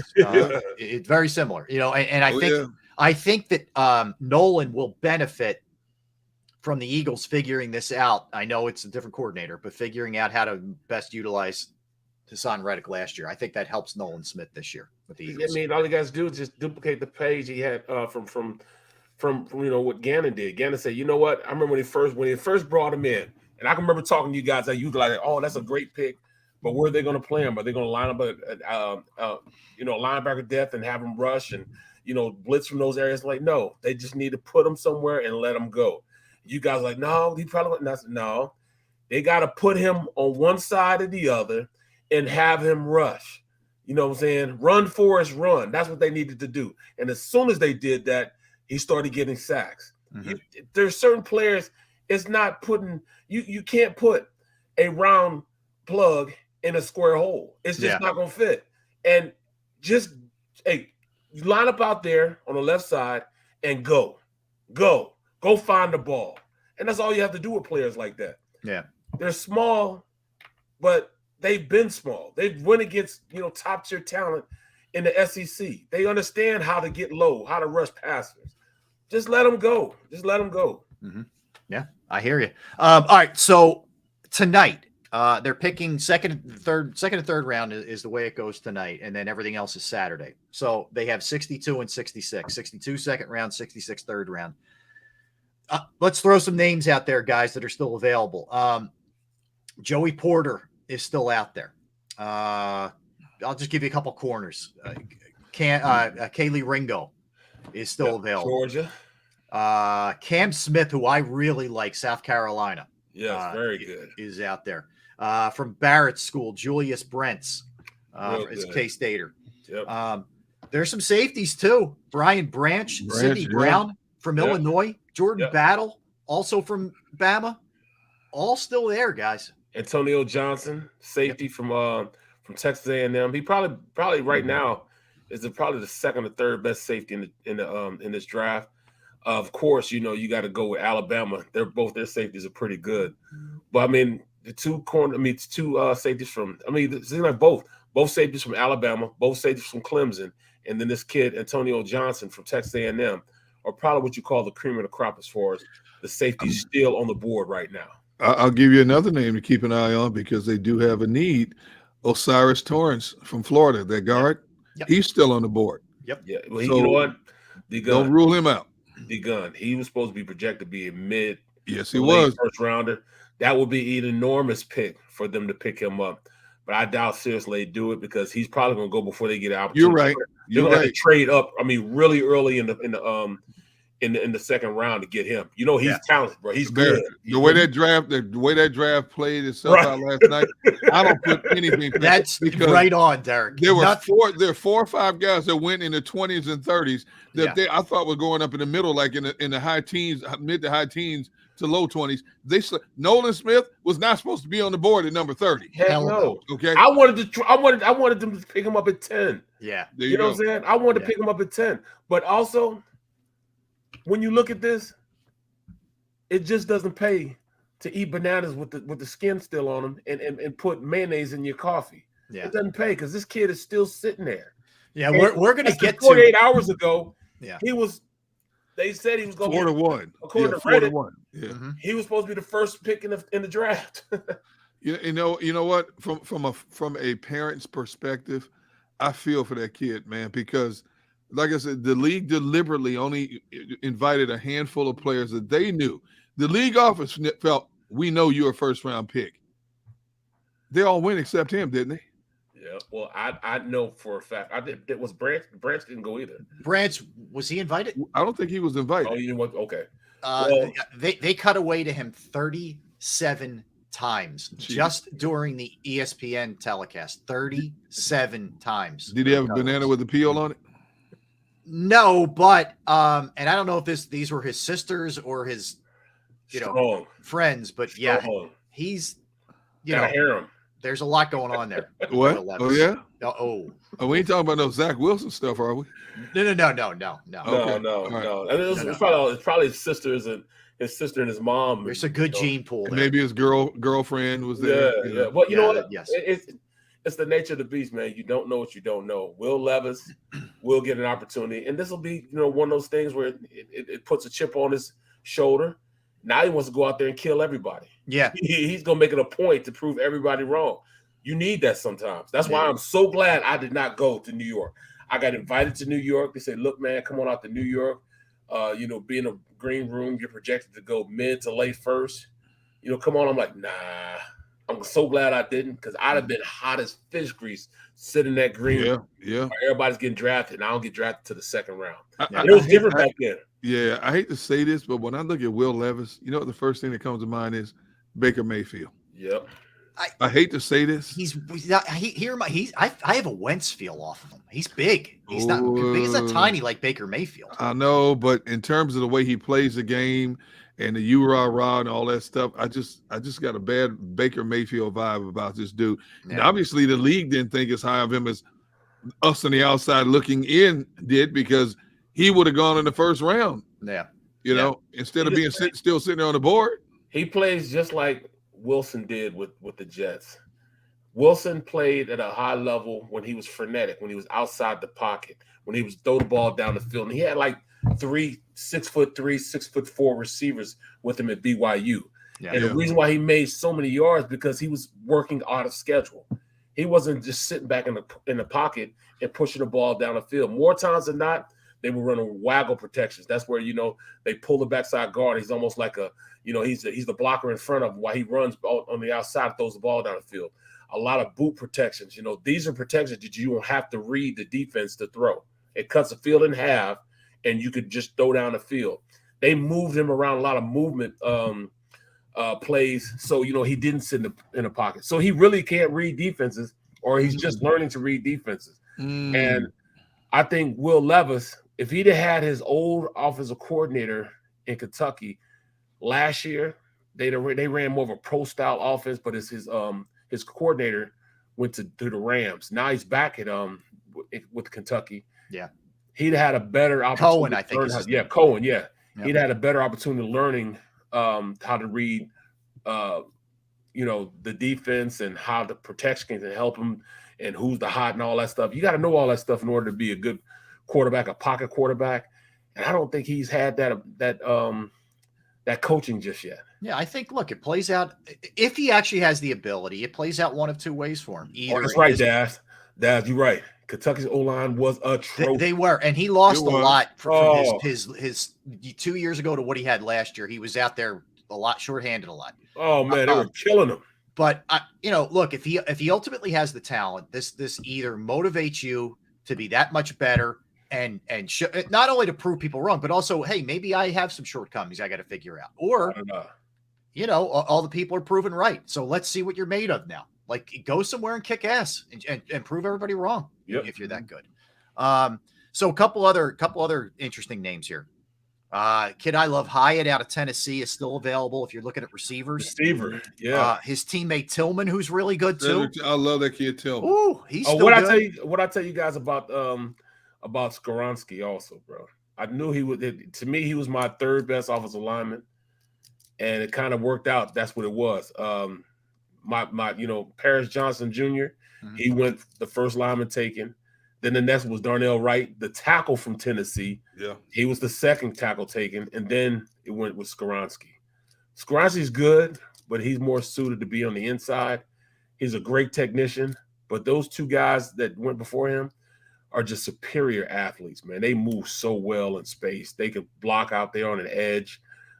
They have a little less problem handling guys with speed on the outside. Skoronski, he'll have some problems out there when he goes against guys like Hassan Reddick and those guys. He can hit you with his change direction. Yeah. He hit you with them little flippers. I didn't say it this time, Rob. I didn't say it this time, man. Flippers? Kelly Really? Kelly You go flippers? I mean, that is rough, man. Oh my God. What's her name again, man? Kelly Clarkson. Yeah. Hey, it doesn't kill you, makes you stronger. All right? I can't look at her the same way because never. of you, Rob. You'll never be able to look at her the same again. None of us will. Man, yeah. Something wrong with y'all, man. Oh, man, you go Rob, flipper man. and it's us? You go flipper and it's us. I love the way you do that, man. Hey, wouldn't it Rob said Kelly Clarkson hold a microphone like this? Let me see if I can. I'm going to mess up my whole setup if I turn my mic off. I'm not doing it. You're going to hear stuff crashing. Oh, God. Ever since he said that, I was sitting down in the office, man, and I was in the office and I looked up and her show was on, and I couldn't even see past what she was saying or who the guest was or anything. All I saw was those things moving around like this. You know, I'm like, what? I saw her like on The Voice, whatever. There's a million of those, but like one time she was like clapping for somebody. I'm like, how's she clapped on? Like it's just basically like it's just there. Here it is. Like it's just from right here. She doesn't have like, biceps. It's just from the elbow. Oh yeah, that was great. That wasn't pitchy at all. Hey, y'all going to hell for this. I'm telling you now, you're going to hell for this, both of you. Look, she's got a great voice. The arms don't matter. She's a first rounder no matter what. It does when you hold a microphone like this. That doesn't, as long as you can hold it. Arms don't matter. She can sing. But yeah, she can sing, man. It as long doesn't as matter. look, when you hold a microphone like this, it does. Yeah, you adapt, you overcome. If you have a great voice, you don't need long arms. Taylor Swift has reach. She's got the reach on her. But Kelly can sing. All right, where were we? There's also some good offensive linemen. I mean, the kid, the Jones out of Ohio State, who's like a mountain. He's like still there. 6'8", 380 pounds. Beast. Bergeron from Syracuse. Was a lot of I did a Syracuse game, and he's definitely somebody I looked at. He's good. 6'5", 325 pounds. He's a tackle too. He's a true tackle also. And the kid Avila from TCU, who's a guard. Yep. These guys are all still there. Yes. So, I mean, there's a lot of talent. I just still can't believe all the, I knew the safety was going to go in the second round, but not Branch. I didn't think Branch was going to make it to the second. I didn't either. I was hoping, honestly, I thought Nolan Smith would be gone. I was hoping Brian Branch would last at 30. Then, you got the linebacker from Arkansas still there. What is his name? Drew Sanders. Yeah. Trenton Simpson is still there from Clemson, who's a good linebacker. Wow, really good linebacker. Yeah. Trenton Simpson's really good linebacker. Yeah. There's a lot of talent, man, and that's why I know Seth was kind of like half joking, but I can't wait for the second and third round tonight. Now, especially. Will you watch? I'll watch it. Yeah.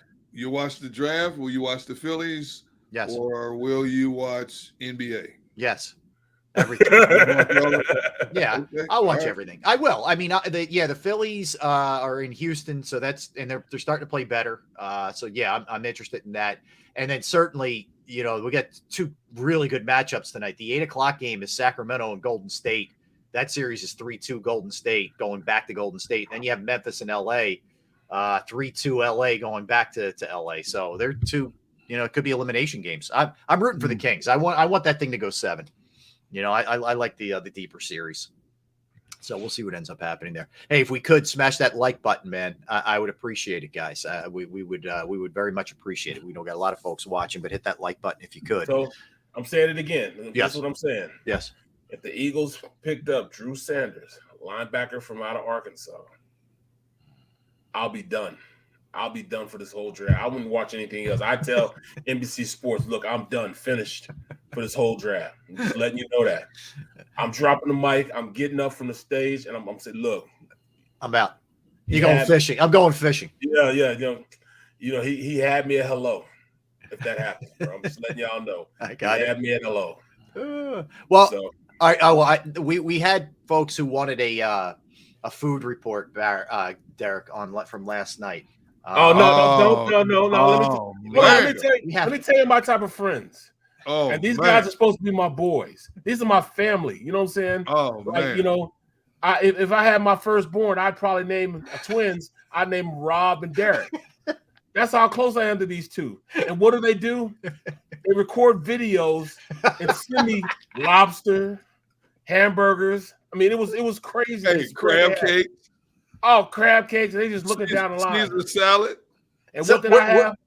So we're eating, right? And we're all sort of like lined up. It's Seth, it's Mark Barzetta, it's me, and then it's Derek, right? So we're all, you just kind of get our food right before the show. We're about to eat. And I see Derek with his phone. I'm like, what are you doing? He's like, I gotta send this to Barrett, man. And he's recording what did you have? Lobster and a big Caesar salad. What else did you have? Big lobster, Caesar salad, roasted potatoes, and corn on the cob. And he gonna say, Barrett, I know I really am ashamed that I'm doing this to you. I'm not really wanting to do this to you, but I gotta send it to you anyways. Well, see, Rob didn't tell you the whole story. I said, Rob, I'm gonna send Barrett this video. Rob immediately looks up from his dry burger and says, yeah, do it. Like that. So he encouraged me. Yeah. He didn't tell you the whole story, see. Okay. And then Farzetta doesn't know any of this. Is like, what are you two doing? Or like, we're sending Barrett a video. We're just. But see, now, Barrett, here's what got me. Yeah.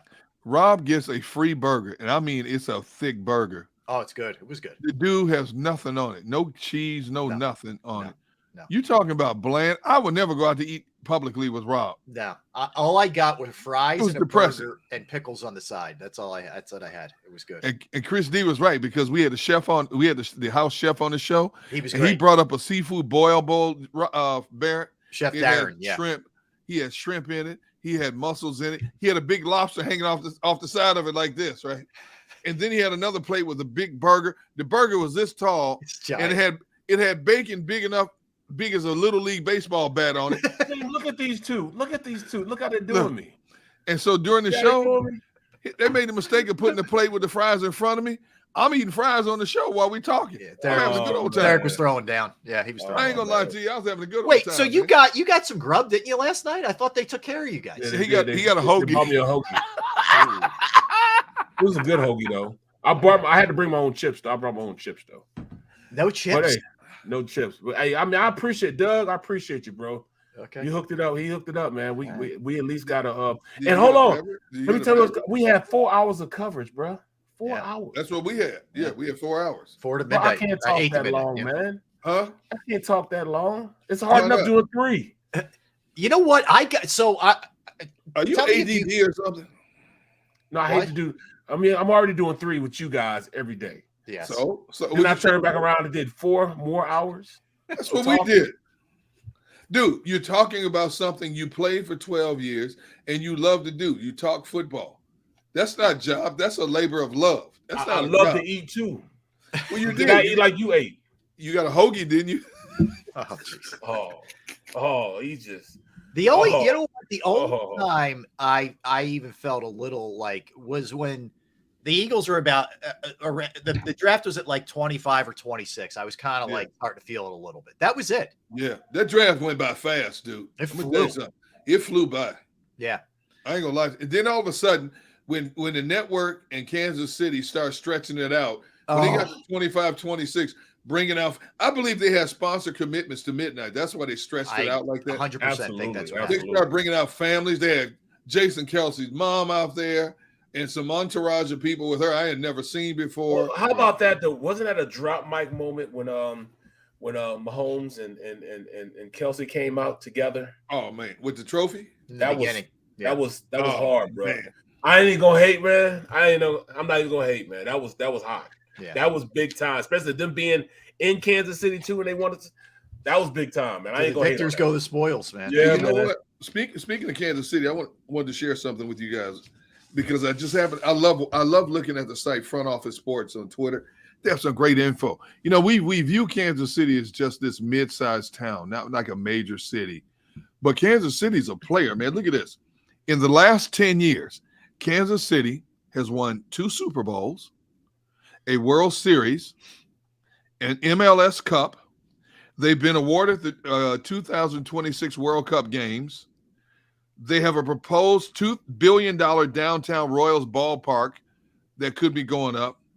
This year they hosted the NFL draft, and they've been awarded a National Women's Soccer League franchise as well.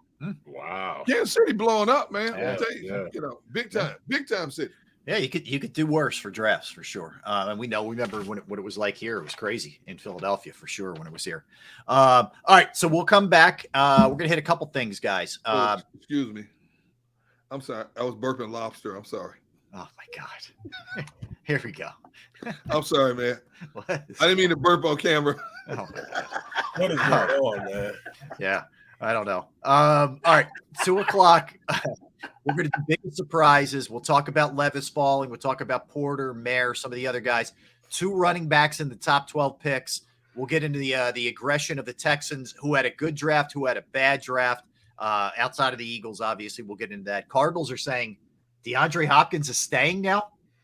I don't know how they convinced them of that, but we'll dive into all those kind of things. We'll look at how the NFC East did as well. We'll hit all that when we get back.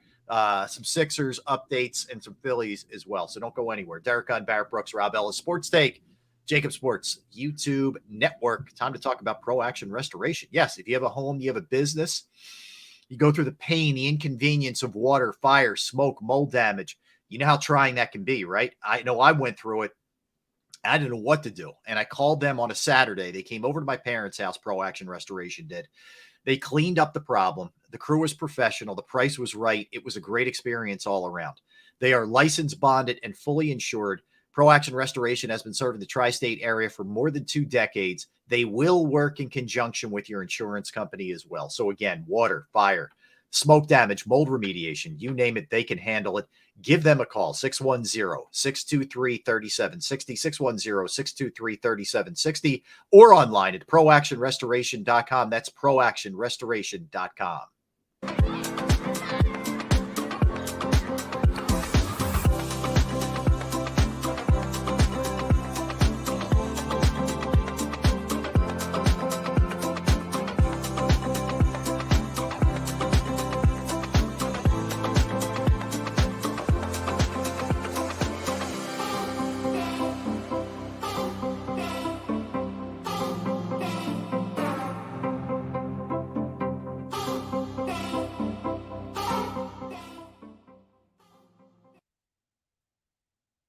Heading down the shore. Have a ball once more. Here, imaginations run wild and time stands still.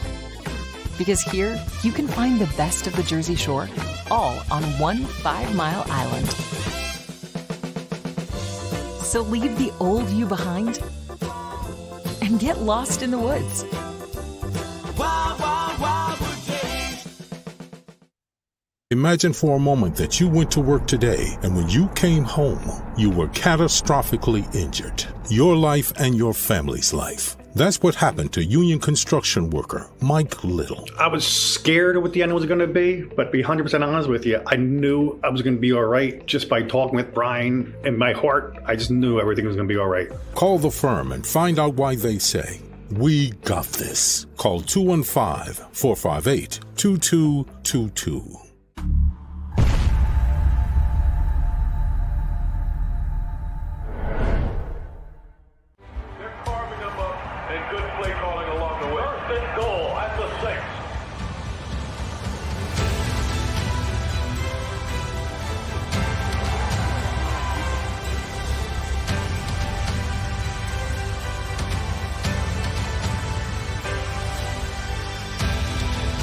Field of life, First Trust Bank is there for you.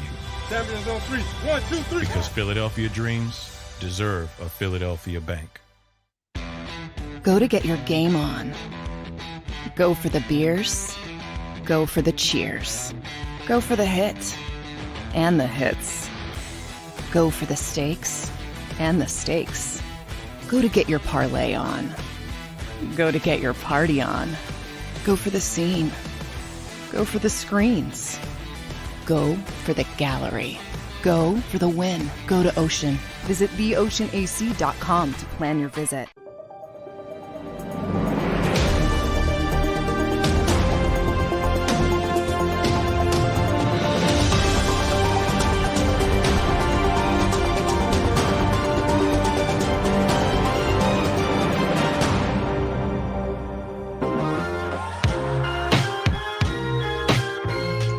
Welcome back in, everybody. Derek, Barrett, Rob, hanging out with you on this Friday. A lot to talk about, obviously, and the sporting gods gifted us with some unbelievable content there, Barrett, with both Jalen Carter and Nolan Smith. But they also landed two really good players here.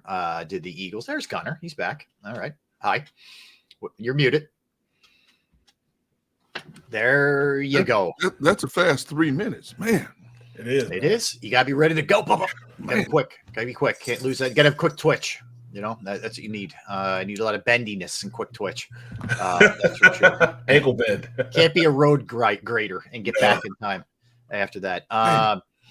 So like I said, we will get into who won, who lost, at least on paper here through the round one, and we'll get into round two and what to expect and all that. So a couple things to hit real quick with basketball. The Celtics beat the Hawks last night. Close game for a while, and the Celtics pulled away in the end. So they advanced. They knocked them off in 6 games. So game one between the Sixers and the Celtics will be Monday at 7:30. The Sixers haven't beaten Boston in a playoff series since 1982. It's been a long time. Ooh. They will have 9 days off between games. And Joel Embiid will have 12 days off. So one of the things Doc Rivers brought up yesterday is he's worried about how long this layoff has been and the rust factor. They had practice yesterday, right? And it's good for Embiid, but it's worrisome for the rest of them not to be in any kind of real rhythm here. Well, I like I said yesterday, I worry if it's true what we're hearing, Embiid could be wearing a knee brace the rest of the playoffs. That's a concern for me because that limits some of his mobility in terms of what he does around the basket on offense in particular. I hope it doesn't come into play. But first of all, I don't like this matchup to begin with. We've talked about this since March. This is the one team I don't want to see the Sixers play in the second round. And lo and behold, here we are. It just got real in the second round for the Sixers team. Mm-hmm. And here's the mindset again. Everybody's going to be talking about, can they get past the second round? If they don't get past the second round, the bottom's going to drop out. Fire everybody. Rob Ellis is going to be right at the front of the parade. Fire this dude, fire that dude. Fire. It's going to be a fire sale if they fail this time. Yeah. So I'm sorry. No, go ahead, babe. I think this made things very apparent to the Sixers that the Celtics are definitely vulnerable. They're not just going to go in and just D-ball them. We have a way better chance of beating them than Atlanta did, and yet Atlanta, took them to the limit. I mean, I like our chances right now against them. Yeah. There's nobody they have can stop Embiid down low. And if he stays down low, they're goners, man. You know what I'm saying? The Celtics will be goners. Mm-hmm. Everybody will foul out messing with Embiid. Yeah. Well, it's really just going to come down to exactly how compromised he is. And if he's not that compromised, it's the best shot they've had, I think, with the team that they have, during his career, because they have there's some depth here. They have some options they didn't have in years past. And I think they have a little bit more heart than they had in the last couple of years with this team. Absolutely. Well, they've got to find a way, too, to free up Maxey and Harden more because Boston is that team that finds a way to neutralize them every time they play with their defense. You've got Embiid has got to carry this team on his back. Agreed. But he's got to get some significant help from Maxey and Harden in this series and Tobias for that matter. Yeah, I mean, Maxey averages 8 points a game in his career against Boston. Boston has his number. Yeah. So this is his coming out party then. Yeah. This is coming out party. It's going to have to be. So from the department of not a big deal, but, whatever. Did you guys see the video of James Harden in Vegas? No, I didn't. So he's in Vegas. He's in Vegas right now. He was. He's not there now. So according to TMZ, James Harden, there's video they obtained from 1:25 a.m. last Monday. So if you remember, the Sixers eliminated the Nets on Saturday. So I guess Harden, with a couple of days off, decided he was going to go to Vegas. So he's outside of a place on the Strip. He gets into it a little bit with a dude. He doesn't kind of love taps him, like a little smack. It's not a huge deal. He's having words with this guy. According to Las Vegas Metropolitan Police, tells TMZ, officers were not called to the scene, saying on Wednesday, we have no incidents involving James Harden, reported to Las Vegas the police. So anyway, a few days to chill. He went back to Philly, which practice resumed on Tuesday. There you have it. So it doesn't seem like a big deal. But No, let's hope so. No, making the rounds. I'm surprised the guy didn't sue him. That's usually what they do. Yeah. My back and my neck and my back. Yeah. But why do players put themselves in that situation? Okay, why would you go to Vegas? Because you got a multitude of people that are betting on NBA games. All of a sudden they see James Harden. Hey, man, you cost me money in this game or that game. You know what? Idiots starts drinking. You know, you see it happen to players all the time. They get some free time. Remember the stuff with Odell Beckham and they were on the boat down in Miami before the playoff game?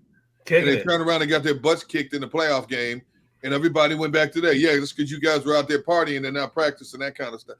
And then players getting the fisticuffs. Why would if you're going to take some time off, go to a nice quiet place and go to like the Bahamas somewhere and just chill by yourself. Why do you have to be in the middle of the melee? Places like Miami and Vegas, you're just asking for trouble, man. If you're a well-known figure, entertainer, athlete, you're just asking for trouble because somebody is always going to feel brave enough to come up and try to challenge you. I'll be in Miami next week. F1 racing. That's right. Can't wait. Oh, good for you, man. That's great. When are you going? My birthday I'm going on Friday.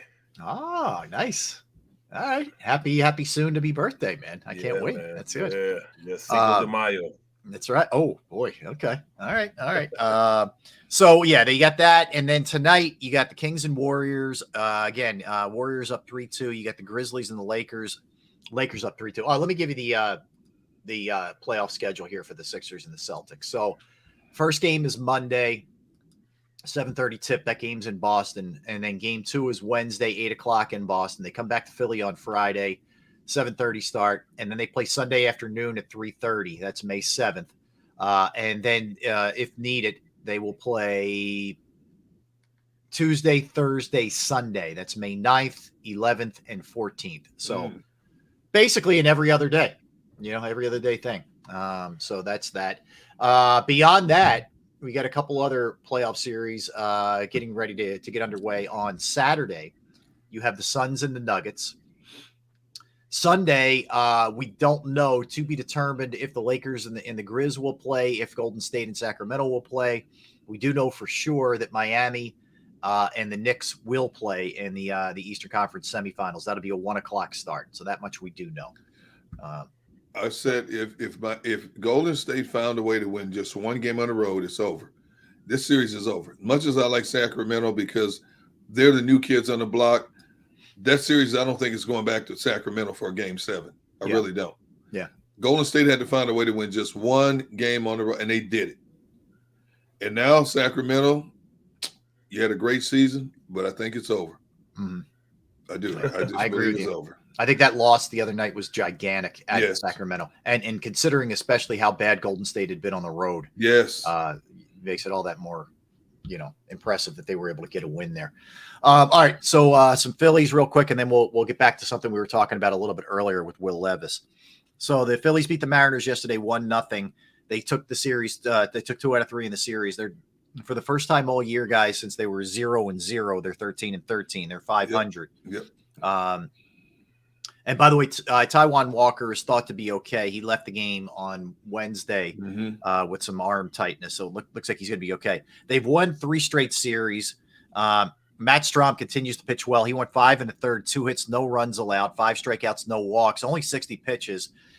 Thompson wanted to get him out of there because it was the 3rd time around in the order that he's going to be facing these guys, so he took him out. And fortunately, the bullpen did a good job. Nick Castellanos keeps playing great. I don't know if you guys saw it, but he did a great job. He got ahead. He was on first. He took off to steal second, and it was a hit to the outfield. He kept going and, in fact, scored from first base on a hit to the outfield. It was just great hustle. He looks like a totally different player this year. And that held up to be the lone run of the game. So Cody Clemens got the hit. How about it? That game only took 2 hours and 4 minutes. Yes. I couldn't believe it. Like, yes. We had to do an extra show because of it. Yeah, we got up. I watched it, as a matter of fact. We got up to our rooms, and from when we finished Sports Take, and I'm like, oh, let me catch the end of the Phillies. And this was like 3:20, 3:30, whatever it was. Over. Mm-hmm. Like, wow. Yeah, it was fast. So I turned around. We were supposed to have a show. I mean, at least 2 hours and 30 minutes at least. You know what I'm saying? But we ended up having to do an extra show because of that game went so you did fast. a lot. You did one, and then Ray was on with you. I was getting confused to what was what at that point. I didn't know what was happening. All right. So one of the theories why Will Levis fell is because of a toe injury. They're claiming he's got it. There were medical red flags on him from some teams, at least. This is what the speculation is, that he's got a bad toe. Some think it's fine. Some think he can play through it this year, but might need surgery at some point, and that turns some teams off. One of the reasons, at least. What? If there's a possibility he needed surgery, why would you have had second, third, fourth opinions way before now? And especially if teams knew this, why would you have not had the surgery right now instead of trying to play through your rookie year? And first of all, there weren't many teams that were going to draft him that were going to play. I don't think there was any team that would have drafted him and were going to play him right away. So it's not like you couldn't have had this toe surgery, which would have expedited your healing process, which would have made you more accessible and healthier this season. If a team that drafted you said, you know what, at the midway point of the season, he's ready, let's go with him. Why would you not take care of this sooner rather than later? Right, right. Again, dumb, but here's the problem. I don't know what's what. You know, I don't know what's real, what isn't real. We were being told he was rocketing up the draft lists, and he doesn't even go in the first round. So there's a lot of BS. You know, there's a lot of stuff. I wonder if he'll sit there tonight also. I would be shocked. If I'm him, I'm back. I'm home. I'm at my parents' house or something. Yep. And there's no cameras there. So it said in October, Green had the game against Ole Miss. He suffered a turf toe injury, and it sidelined him for a little bit for one regular season game. And it's still the same turf toe. Yeah. Jeez. And that's a tough injury. It's not a. Yeah, but you can play through it. I don't know about a quarterback. I know offensive line, we played through it. They just put like a metal plate in our shoe to keep our shoe from bending. Yeah. And you can play. I don't know about a quarterback. I don't know how it's involved with the throwing motion. I know you use your lower body when throwing the ball, but a turf toe, you should have got that taken care of, man. Yep. Should have been had that taken care of. Yeah. So we'll see. We'll see what if that's or look, maybe teams just didn't believe in him that much. The one I'm going to be interested in is Hendon Hooker and where he ends up going, because I think he's going to be good. I think he needs a little bit of time, and he's coming off a pretty serious injury. But I'm going to interested to see where he ends up. I think he's a good player. But yeah, Levis was the guy. Was there anybody else that really? I mean, we talked about Joey Porter and some of those guys, but was there any other real shockers to you guys? How low Gonzalez dropped in the draft. Yeah, that's a good one. And for me, it was Detroit moving up to take the running back at 12. Yeah, that was kind of. I was like, "What are you doing?" Yeah, Jahmyr Gibbs out of Bama goes 12 to Detroit. Yeah, Christian Gonzalez fell all the way to 17.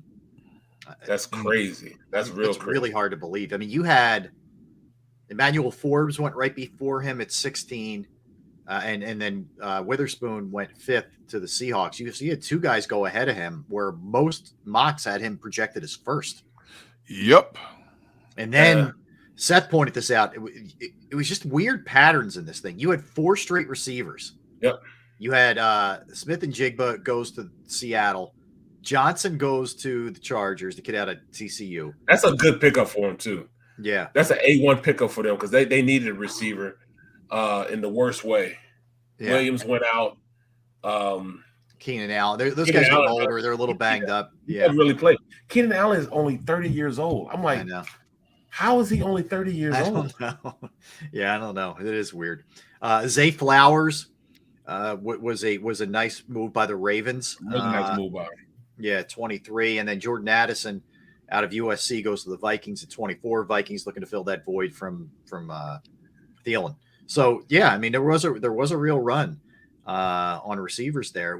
But that's the lowest I can remember a receiver not going until 20 in a really long time. Yes, definitely. Yeah.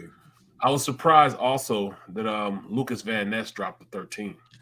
Packers, yeah. Drop. I was surprised they took him that high, but that's a typical Packers move right there. All the players they could have taken, they take this dude. I'm sitting there going, no wonder your team is on the brink of sucking. You keep making draft picks like this. All the wide receivers, they had 4 wide receivers they could have picked from to give this young kid Jordan Love some help. And you take this dude who couldn't even start at Iowa. Iowa ain't Alabama, Georgia, Florida, LSU. It's Iowa. He couldn't even start his senior year at Iowa, and you take this clown. And everybody was like, don't get me started. Don't get me started. You know, everybody's talking about the kid, it just is a rite of passage. We don't play our guys until their senior year. Yeah, okay. I'm like, no, if you can play, they're going to get you on the field. A guy that he snuck his way into the first round. Felix, my boy from Kansas State. Felix. Yeah, that was the Chiefs pick. Yeah. To me, that was shocking to me. He stays home. They got rid of Frank Clark, so they needed a DN, and this kid was pretty good. Yeah, he was. I'm just glad I don't have to pronounce his name every day. Right. Oh, man. Yeah, that's a name. Another thing is, I'm surprised how low Nolan Smith dropped. Honestly. Yeah. Honestly. Because you start wondering what's going on. Is there something else we don't know? Right. It's not character. It's not that. By all accounts, he's like beloved. But is there something else? Well, he tore his pec. He only played 8 games last year. But I haven't heard anything that's going to be an issue. Because that happened long ago. But it's just simply they don't feel like he's going to be able to hold it. Like a lot of the scouting reports I read said you wouldn't believe this guy's toughness and how hard he plays, but can his body hold up to the beating that you take in that league? That's going to be the same thing they're going to be saying with N'Kobe Dean. Exact same thing. Can his body hold up to the day-to-day? Having guys as big as me, pound on you. That's a lot of pounding, bro. Well, I didn't think Miles Murphy would be on the board at 28. I didn't think he would sit there that long. That's also, That's a good one, Derek. He dropped too, so that's, and I'm surprised that the Bucks didn't pick up Will Levis. I'm really surprised. They don't have really a quarterback right now. Well, you know what I'm wondering? I'm going to pull up the second round now. Let's see who could be a candidate for him. All right. Okay. All right. So second round goes Steelers, Cardinals. You know where might be a landing spot? The third pick in the second round is the Lions. If they don't feel like they're going to be able to re-sign Goff or potentially choose not to, is that possible? Let me give you one more. 5th overall, Rams. That's a good. Stafford's pretty beat up and getting older. Right. I can see them, but I can see the Rams picking up somebody like Hendon Hooker. Okay. I'll go one more right after the Rams. Seattle picks. Geno. I know they just re-signed him, but he's not young necessarily. Right. Maybe. And then you go down one more with the Raiders. Jimmy G. Yeah, Jimmy G's not getting any older, any younger. Man, you get past that. Carolina's not. New Orleans just with signed Carr. Maybe Tennessee. Yeah. That's definitely a possible. Definitely a possibility. Yeah, because they were rumored to maybe be trying to get up, in the first round potentially. And don't overlook the Packers because they need a backup. Absolutely. Yeah, I'm just looking at Okay, the Titans went Skoronski in the first round. Okay, I'm just trying to figure out what they may be. I think the Titans. That's very likely at 10. Yep. For him. But yeah, that's the order there of what that thing's looking like. That's for sure. All right, let's get a timeout. We'll go into surprises, who did well, who didn't do well, and we'll look specifically at the NFC East. We'll look at the Cowboys, we'll look at Washington, and we'll look at the Giants, how they did in the draft. So we'll dig into all those kind of things when we come back. So don't go anywhere. That's Derek. That's Barrett. I'm Rob. We are Sports Take, JAKIB Sports YouTube Network. I'm going to tell you right now about Flynn Tree Services. Flynn Tree Services is an experienced, licensed, and insured Pennsylvania tree services company that will trim or remove any unwanted trees off of your property. They are experts at trimming all types of trees, and they serve southeastern Pennsylvania, South Jersey, and northern Delaware. Flynn Tree Services specializes in tree removal, stump grinding, as well as tree pruning. Now, keep in mind, pretty good weather right now. It's a good time to get your trees evaluated before the summer hits with the winds and the rain and everything else that comes along with that. If you're looking for a sampling of their work or more information, you go to their Facebook or Instagram page. You give them a call at 610-850-2848, 610-850-2848, or online at FlynnTreeServices.com. That's FlynnTreeServices.com.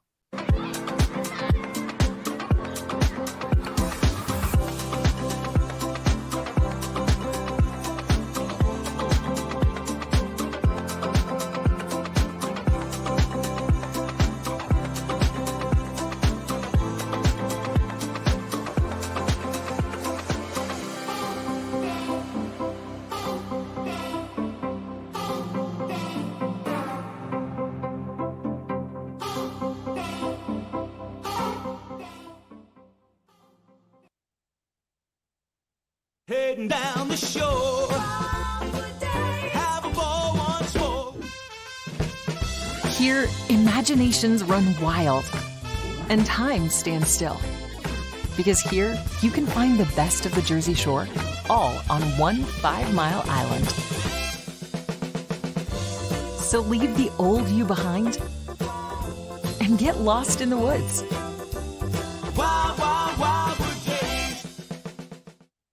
Imagine for a moment that you went to work today and when you came home, you were catastrophically injured. Your life and your family's life. That's what happened to union construction worker Mike Little. I was scared of what the end was going to be, but to be 100% honest with you, I knew I was going to be all right just by talking with Brian. In my heart, I just knew everything was going to be all right. Call the firm and find out why they say, "We got this." Call 215-458-2222.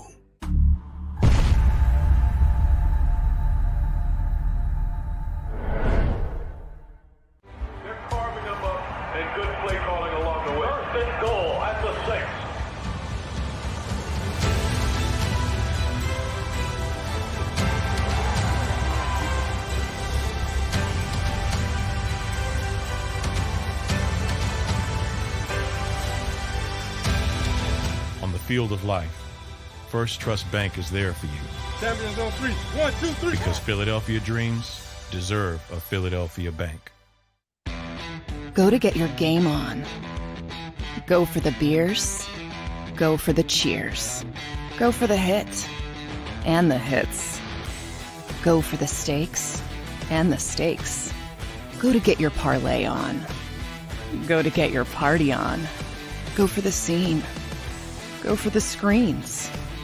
Go for the gallery. Go for the win. Go to Ocean. Visit theoceanac.com to plan your visit.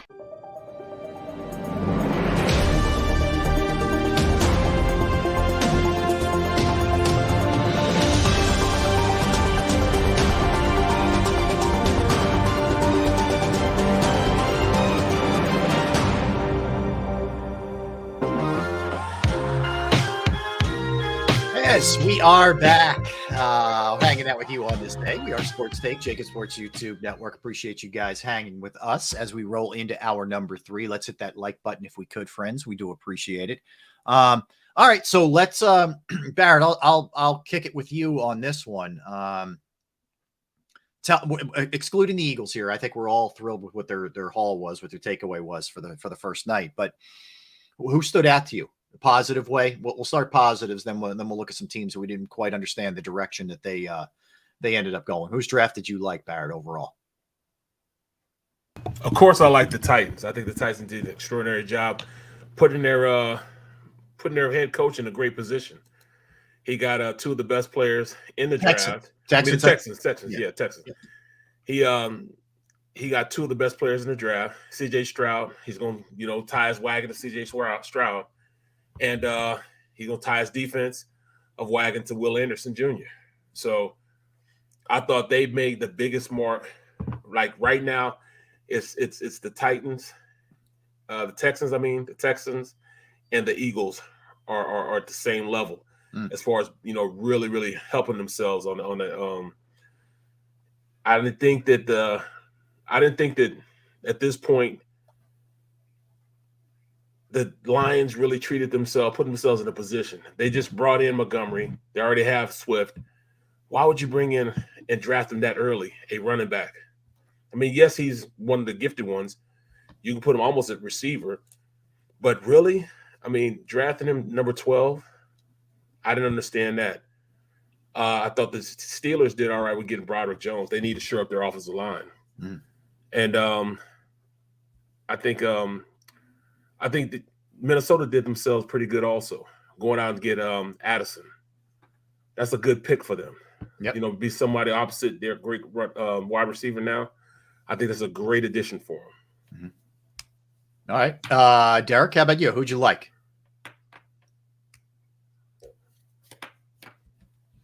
I like what Seattle did.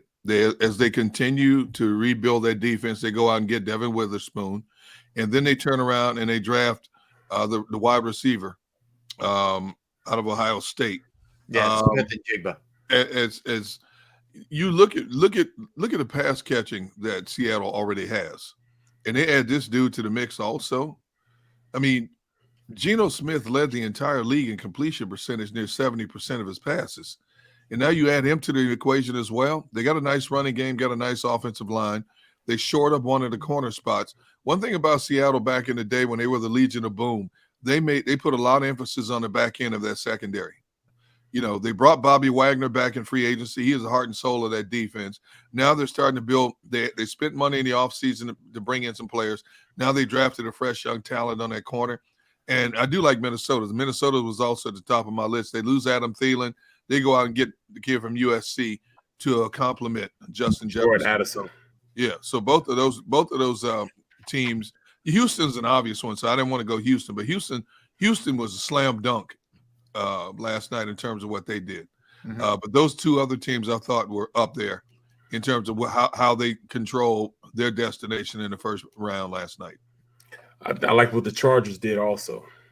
Them going out and Quentin Johnson. Yeah. They needed another wide receiver in the worst way. I think that I don't know. I don't know about Dallas, man. Mazi Smith. Yeah, D tackle out of Michigan. Yes, he can stop the run, but I think they needed pass rushers more than anything. Yeah. Needed a tight end too. They definitely did the tight end, and that's a great pickup for the Buffaloes getting Dalton Kincaid. Great pickup for him. Yeah, I love that. You mean team him up with Dawson Knox? Oh man! Except for that, it's 12 personnel. You can run the ball, you can pass the ball using. You'll be able to use your strength as far as RPOs because of Kincaid. Yeah. So yeah, that's a good pickup for him. A really good pickup for him. Let me see who else is it? Clemson. I think it's Miles Murphy. Yeah. Who's that? Yeah. Clemson's Miles Murphy. He goes to Cincinnati, and that's a great pickup for them. Yeah. They have pass rushers on the outside. Now they have a guy on the inside that can go up and make some things happen. Yeah, I think it's a good move. I think Pittsburgh gets Broderick Jones at 14, and then they have the first pick in the second round. They could help themselves big time on both sides of the ball. They got Joe Porter there. If you come out of that with Porter and Broderick Jones at 14 and 32, not bad. That's a great draft for them. Yeah. I think they're high on them also. That's a good. I like what Tampa did when they picked up Kancey. Kalijah Kancey, the DN out of Pitt. That's a typical Tampa Bay pick right there. Get you some bodies in the trenches so we can attack. And that kid's a pretty good ball player. Yeah, Kancey's he's supposed to be the next what's his name? Aaron Donald. Yeah. Coming out of Pitt. Yeah. We'll see about that, but that's lofty expectations, but he's a good player, and I'm not surprised Tampa went defense. They do need help on offense, especially the offensive line, but That's a good pickup for them at that spot at number 19. I like the Patriots getting Gonzalez at 17. That's a great pickup for him too. Yes. It's a great value. And you know what? Say what you want to say about New England's offense, but their defense is always a sound defense. That kid will grow in a good way in that Patriots defensive scheme. Belichick's scheme, that kid might be a Pro Bowler by the time he's in the third year of his existence, if not sooner. Yeah, makes sense. But look, I'll go back to the well here with the Texans. You know, to get Stroud and then, to their credit, be aggressive enough to get up there and get Anderson. I think you get difference makers on both sides. You get the quarterback, which is obvious, and all the Stroud stuff that he wasn't going second turns out to be all smoke. I hope, I hope we all remember this next year. Like, there's just so much BS that's put out there just to throw people off the path and the scent, a lot of times. But anyway, they get Stroud there at 2, and then followed up with Will Anderson, who, is a guy who will absolutely get after the quarterback. I think he'll be a perfect fit for what Houston wants to do. And you got to imagine, like, D'Amico Ryans was just drooling over trying to get, a defensive player like that who went to Alabama too. That's a nice fit for them right there with both of those guys. No question. Oh, there's no question about that. They virtually got 2 of the pillars of building the organization in one draft. Yeah. You know what I'm saying? Pass rusher on one side, quarterback on the other side. So that's where they build a foundation. Well, let's look at the NFC East. Let's start with Dallas. Mazi Smith, who's they ended up taking 27th, defensive tackle out of Michigan. Big dude, 6'3", 323. Really good run defender. Arguably the strongest pure just run defender in the league. He does clog up the middle. He'll make plays in the tackle box. Violent hands, short area quickness. Needs to learn to tie his hands to his feet. Lacks a closing burst. What do you like? What do you dislike about him, Barrett? That's like you said. He's a run stopper. You're not gonna be able to run the ball on him. He holds up the double team very, very well. He doesn't get moved out of the place. And he's quick enough, he can give you a little pressure. He can collapse a pocket, versus a one-on-one block. But they just get him just to, be that force right there in the middle and just stop everything. He can play off blocks well, shed offensive lineman, and get up the field to make some plays. So he's not that threat as far as being a pass rusher though, but he can definitely move the crowd in the middle of that defense. Yeah. Well, let's go Giants here. And we did touch on it in passing here, but let's circle back. Deonte Banks, corner out of Maryland, 6 foot, 197. He is a physical guy. He's a press zone corner. A lot of fluidity, a lot of speed, can turn and run with any receiver. He's not a pure technician. He has extremely quick feet and lateral agility. He's good size. And he's aggressive, but there's some skill set issues that people may look at and not love necessarily. He's what you call a zone corner. Mm-hmm. He reads and reacts very, very well. Mm-hmm. You set him back, and like in cover 2, when he'll read and diagnose where they're trying to go, he'll figure out what you're trying to do to him. Like if you want to run comeback routes on him, he'll sit down on the comeback routes. He also understands route combinations very, very well. I like him though, even though he's not as fast as you would think coming out of Maryland. Maryland, you think all speed, you know what I'm saying? Everybody comes out of Maryland is fast. He's not a burner, but he is talented as far as understanding where he fits in the defense. He's a perfect Wink Martindale type player in terms of being able to stay with the receiver just long enough so his pass rushes, blitz schemes can get to a quarterback or disrupt a quarterback. He wants the corners who can play press, who can play back, but yet react quick enough to allow that quarterback to pat that ball just an extra second to see if his guys can get home. His defensive scheme is predicated on the blitzing from all angles, trying to catch a quarterback not looking, and then hopefully it'll help the back end of the defense make plays in terms of generating more turnovers. Yep. This is a guy, he's got some learning to do, but man, his potential is unlimited. Okay. Let's go Washington here. Emmanuel Forbes is a very interesting prospect. Yes. Very skinny. He's 6'1", $166. But bro, look at his calves, man. He doesn't look like he's out there. But hey, I thought I was looking in the mirror when I looked at his. He got legs like Kevin Durant. Yeah, he's got what we call the toothpicks, like I have. right. But he's physical though. To be so skinny, he's physical. Yeah, he can run with receiving. He's a bump and run type of guy. He can play bump and run. He can play man to man, but he can also play offense, play zone. Yeah, he's small, but don't get him messed up. Now he'll stick his head in there and play you. He's got a real nose for the ball. He had 14 interceptions over his 3 college seasons, so he is not afraid. Yeah, he welcomes a challenge. I've seen a couple pick sixes. Like this dude has a lot of dog in him. He won't be out muscling the likes of AJ Brown and DK Metcalf. Right. But he'll give it his best. Yeah. He's a junkyard dog. He'll give it his best. 166 pounds, soaking wet. He'll battle you tooth and nail. He'll probably end up with a lot of pass interference calls until he gets better technique wise. Yeah. But lack of ability is not a problem with this kid. Yeah. Cat quick, man. He's quick too. He's good in man. He's much better in man than he is zone, for whatever it's worth.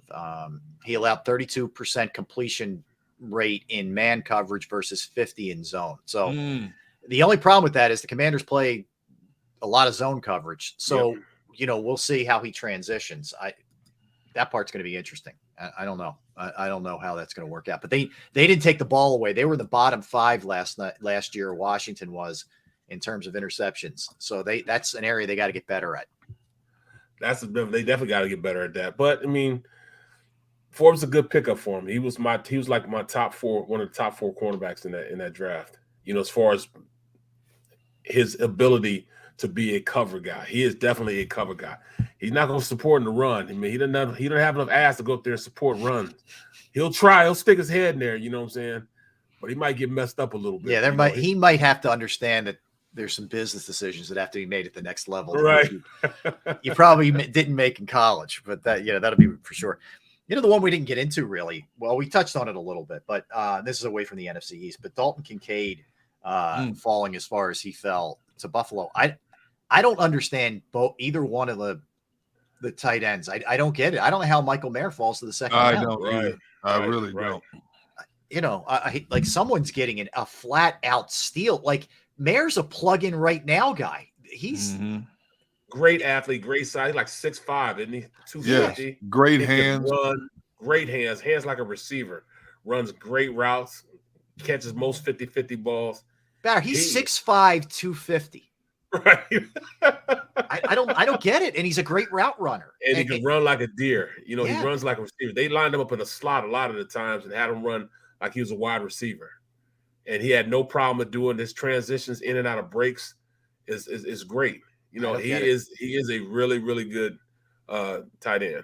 Really good tight end. Excellent blocker too. The other one to watch out for from a tight end standpoint is Luke Musgrave, the kid out of Oregon State. He's a good player too. So he's there. You get Joey Porter Jr. We're kind of jumping around here, but Brian Branch is still there. We mentioned Steve Avila. Brian Branch. He's more the CJ type of safety. You know what I'm saying? He's not a box safety.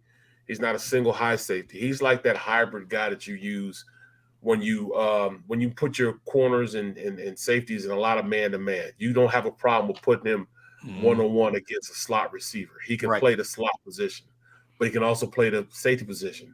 What makes him better than CJ at this point, like you take CJ this year and Branch this year, I think you get more of a safety-esque type of understanding run fits better with Branch. He understands where his fit is in the defense. CJ was just starting to learn that. He didn't really get a grasp on it until like midway through the season. But once he got it, he was that dude. But at first, there was a lot of times where he was supposed to plug a gap, and they would run straight through the gap because he wasn't there. No, it makes sense. Let me throw a couple other names at you guys who are still folks who are still around that could potentially be, high picks here. We talked about Kaylee Ringo. We talked about Jalen Hyatt, the receiver out of Tennessee. Yep. BJ Ojulari is another one who a lot of people had a first-round grade on. Absolutely. Outside linebacker, edge guy from LSU. His brother plays in the league as well. He's one to keep your eye on. Still sitting there. Another guy, Julius Brents. Julius Brent. Yeah, the Kansas State kid. He's corner. Yeah. Julius Brent. I think he goes high in the second round too. Yeah. No, it's gonna be. It's goes gonna high be in the second round. He was a first round talent. He was supposed to go mid to late. First, he was a first round talent, but I don't know, man. I mean, he's somebody, man. He's a bigger corner too, a bigger corner. I like his style. I like his play. He was a transfer. Yeah, he's 6'3", 200 pounds. He's a bigger corner. Yeah. Yeah. So, but he didn't play. He didn't play that. He didn't play that physical brand that I wanted him to play, even though he's a bigger guy. You know what I'm saying? Like I've seen him run in to make a tackle and just fly in there and not really use any technique, trying to cut a guy's legs up from underneath him instead of, reaching up, going up and reaching around him and grabbing him and tackling him that way. But as far as coverage skill, he's a pretty good cover guy. All right. Well, so let's talk about what direction we think the Eagles should go here with the second and third round positionally. Are they just in best available mode now? Or should they look at safety? Should they look at linebacker? I don't mean edge. I'm talking just, more traditional sort of linebacker. Is this where you start looking at your third? Well, I know they signed Zacchaeus, but do you look at a wide receiver potentially here, or offensive line depth? Where should they be looking here? See, to me, this is the round where they go offensive line to add depth there, and see if they can find a young diamond in the rough to plug in the guard play or create more competition at the guard play. This is a prime position for this team to do that. Linebacker, let's face it, the fact that they went out and got Nolan Smith is somewhat shocking, considering how they neglect that position, whether he's going to play edge or linebacker. But I think this is where Stoutland University comes into play to cross-train somebody to be a guard center, guard tackle, whatever the case may be. So I think they're leaning towards offensive line in round 2 or 3.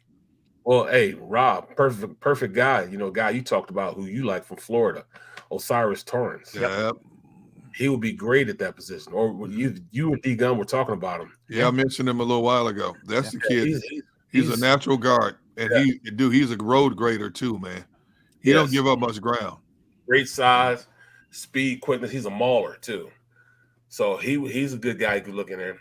I would also look at Sanders. Sanders is a guy that I feel as though he can come in and compete and probably win a starting linebacker position. Drew Sanders is 6'5", like 245, can run, can cover. I think he had like 2 interceptions last year. He's a former Crimson Tide guy. He's a former Alabama guy. Yeah, transferred from Bama. Yeah, was not getting enough playing time. Yeah, right. And went to Arkansas and tore it up. Yep. Can play. I think he had like 9 sacks or something like that, or 7 sacks. He can play, man. He can definitely play. He's on my wish list in the second round. He's a guy that I really want to pick up in the second round. If not him, I guess I'll go with Antonio Johnson, safety from Texas A&M. Okay. 6'3", 200 pounds. He's probably a guy that you can get later in the second round. So I think a lot of those like Branch and those guys will get. Brown and those guys from Syracuse actually get drafted the early part of the second round. You're going to see a run on safeties right now. To start of the second, you'll see the run on safeties. You'll see the run on the rest of the cornerbacks, and then you also going to see a run on running backs. How do you see playing time being distributed at defensive tackle? You have Fletcher Cox, you have Jordan Davis, you have Milton Williams. You now add Jalen Carter to the mix. You have others as well, but how do you see playing time being allotted? Isn't this a wonderful? These are great problems. Yeah, these are first world problems. Yeah, I mean, right now they've actually penciled in Jalen Carter as the starter. When you look at our lads, they put Jalen Carter and jumped him in front of Jordan Davis. How about that? See, I think Davis is still going to be like this 30-35% snap guy Yep. And I think Carter's going to be well above 50. I think he's going to be like 50. Yep. Yeah. You know, Fletcher Cox played like 65% of the snaps. I think it'll reduce his role a little bit to keep his legs fresher. Not too much, but I think Fletcher will be around the 55, 60 range to make way to get more of a rotation in. Milton Williams deserves a little bit more playing time. He played well last season. You know, he could be a consistent 40, 45% snap guy as well. Mm-hmm. You know, it's a nice problem to have, isn't it? It is. Great problem. Goodness. Yep. Something we didn't get to yet, and this happened yesterday before the draft, so it got, at least from an Eagles standpoint, got kind of lost in the shuffle a little bit here. But Lamar Jackson finally signed his deal, guys. So he got 5 years, $260 million, $185 million guaranteed. So his AAV, annual average, value, is $52 million a year. So a lot of this, just surpassed Jalen Hurts, but Jalen Hurts. Yeah, exactly. Jalen was 5 years, $255 million compared to the $260. He got $179 guaranteed compared to the $185. And in his Jalen makes $51 per year compared to Lamar $52 per year. So, they finally got it done. It had been contentious. It had not been a great situation for them. But he's in tow now, and they smartly went out and got him Zay Flowers as well yesterday. But what do we think of this? How much of this was spurred by Lamar, by Jalen getting his deal done? That's exactly what it is. The numbers are almost exact. It just gives the owners got what they wanted, and that's not to have total guaranteed contracts, but it's enough contract. It's enough in the guaranteed money to make those quarterbacks happy. $52 million a year, bro. Yeah. But I wonder how his cap numbers are going to be, because the Eagles, they asked Howie Roseman. They asked the owner, like, look, if we give him $110 million signing bonus, that means our cap number will be around 6. Now you have to trust. You have to trust your management. You have to trust your GM that you writing that check is going to be okay, and he'll reap the benefits of those dividends on the playing field from Jalen Hurts. I don't know if his sign. I don't know what what was his signing bonus? Whose? What's his Lamar? name? Jackson. Lamar Jackson. What was his signing bonus? See if I can find it. I don't know off the top of my head. This is a big difference between, I kind of figured that Lamar was going to sign pretty soon, because even at $32 million, he's underpaid. Yeah, he's underpaid, number one. Number two, there's no money coming in right now to Lamar until the season starts. You know what I'm saying? He needs a little more of that cheese. Well, he's got to finish the season too. Right. All right, let's see. I'm trying to see if I can get I got all the other numbers, but all right, so $260 million, 5 years. The contract Jackson agreed to includes $185 of guaranteed. We know that, 52 per year. I don't see a signing bonus anywhere. I don't see it. That's where I want to know what the number is, because that'll give you an accurate number on what do you think he's going to be making, how much he's going to count against the cap. Like, I don't know how Baltimore, this deal doesn't, play out similarly to Jalen's. It's got to, right? Where you can do the signing bonus thing up front and not get killed on the cap. Like, if the Eagles have those low cap hits for the first 4 years and Baltimore doesn't, what does that say about Baltimore? Yes. Mm-hmm. Well, it'll say the same thing that we're saying about the Giants, who didn't do that, and now their cap hits are like $30 million for the next 4 years. Mm-hmm. Yeah, it's gonna kill them when it comes to them renegotiating. Yeah, with their free agents, or bringing in free agents, or trying to sign their guys, because the quarterback is making so much money, and they didn't get any relief as far as the cap hit because they signed for so much. Yeah. Hey, let me throw this at you regarding Jalen Carter. So, this is coming from Mike Florio of Pro Football Talk. When it comes to defensive tackle Jalen Carter, the word making the rounds before the draft was that the Georgia coaches did not have nice things to say. In quotes or in parentheses, he says, "We specifically decided not to mention any of that until after he was picked, so as to not participate in the pre-draft effort to get guys to fall." Ian Rappaport of the NFL Network hinted at that last night after Carter became the 9th overall pick in the draft. "We've heard it more bluntly and strongly. Members of the Georgia coaching staff are not Jalen Carter fans, and they weren't bashful about saying so." Wow. That's interesting. So this goes beyond the car wreck and some of the other stuff that we've heard. But yeah, so when your own coaching staff is not singing your praises or giving you a lot of love, it's a little troubling. It's a little troubling because that's something like I don't know exactly what entails the way that they go about this and vet. But I would think a lot of it has to do with legal stuff and some stuff off the field. But how much discussion is had with the coaches to find out practice habits, all that kind of stuff. That's a little worrisome for me. Well, this is the perfect locker room for them to come into. They're not having that. Once you reach a certain level in college, some guys don't feel that, they didn't even need to be in. The college. Rules apply to them. Yeah. Like they're above the law, above what everybody else is doing. Like, everybody's supposed to be working out. He might not want to go work out, so he doesn't go work out. He works out what he wants to work out. I've seen people be those type of prima donnas, and it doesn't help you in the long run. It doesn't help you at all. So it's kind of respectful for the Georgia coaching staff to not say anything and try to dictate where he's going, because we wouldn't even have to trade for that 4th rounder last year if this stuff would have came out. Right. He'd have just dropped seriously. He'd have really dropped. But believe this though, Dom from there you go. Dom probably pulled him aside while he was at those workouts and stuff and be like, "Hey man, if we draft you, we're not having none of that BS, bro. You know what I'm saying? Mm-hmm. All this right here being out of shape." He probably told him just like all this being out of shape. You're not working out when you're supposed to work out. All that stuff. We draft you, that stops right here. No, he didn't tell him like that. I guarantee you there were 3 or 4 F-bombs in there.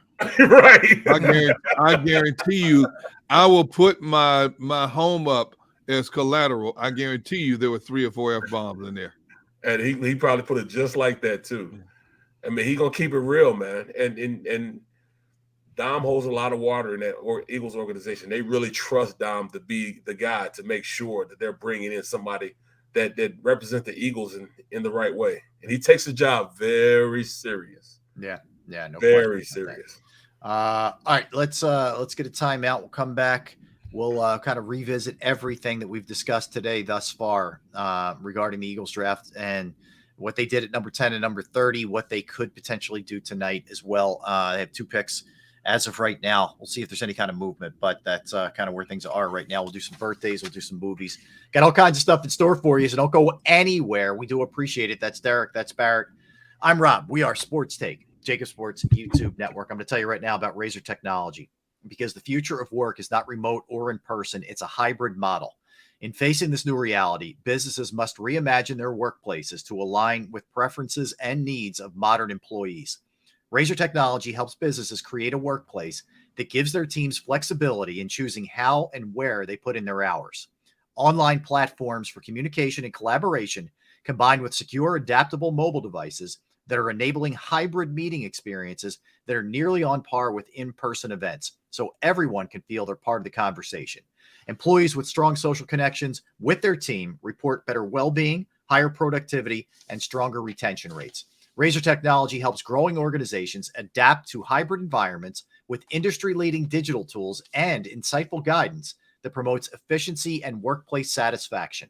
Learn more by calling 866-797-3282, 866-797-3282, or visit them online at razor-tech.com. That's razor-tech.com.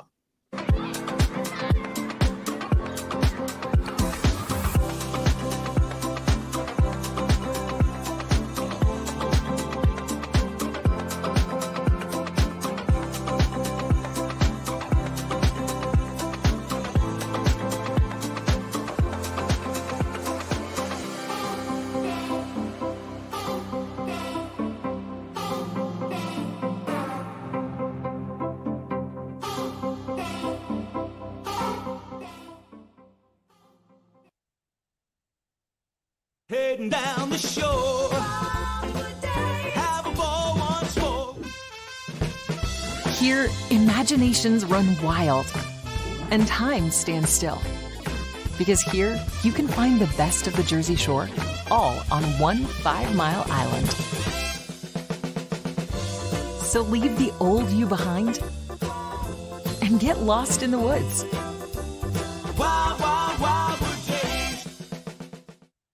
Imagine for a moment that you went to work today and when you came home, you were catastrophically injured. Your life and your family's life. That's what happened to union construction worker Mike Little. I was scared of what the end was going to be, but to be 100% honest with you, I knew I was going to be all right just by talking with Brian. In my heart, I just knew everything was going to be all right. Call the firm and find out why they say, "We got this." Call 215-458-2222.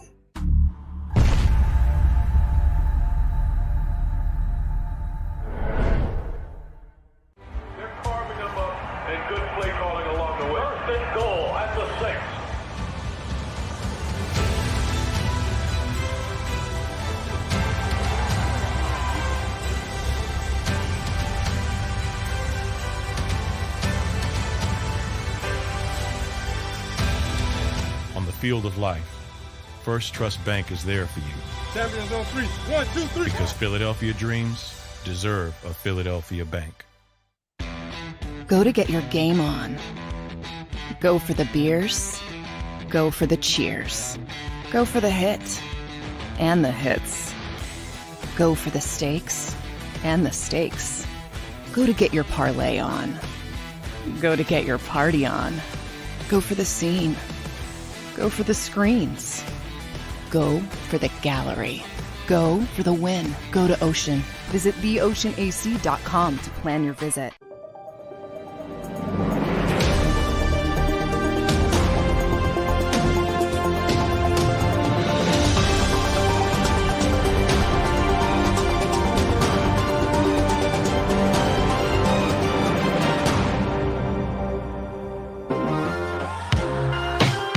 Final segment of the show. We are Sports Take, JAKIB Sports YouTube Network. What's up there? Now, just looking at this video that my oldest daughter sent me of my 19-month-old granddaughter, who's 19 going on 12. She is a trip, man. And she already knows. She runs the show. She walks in the room. She runs the show, runs the boys, runs her parents, runs all 4 grandparents, and she knows it. And her vocabulary is so clear.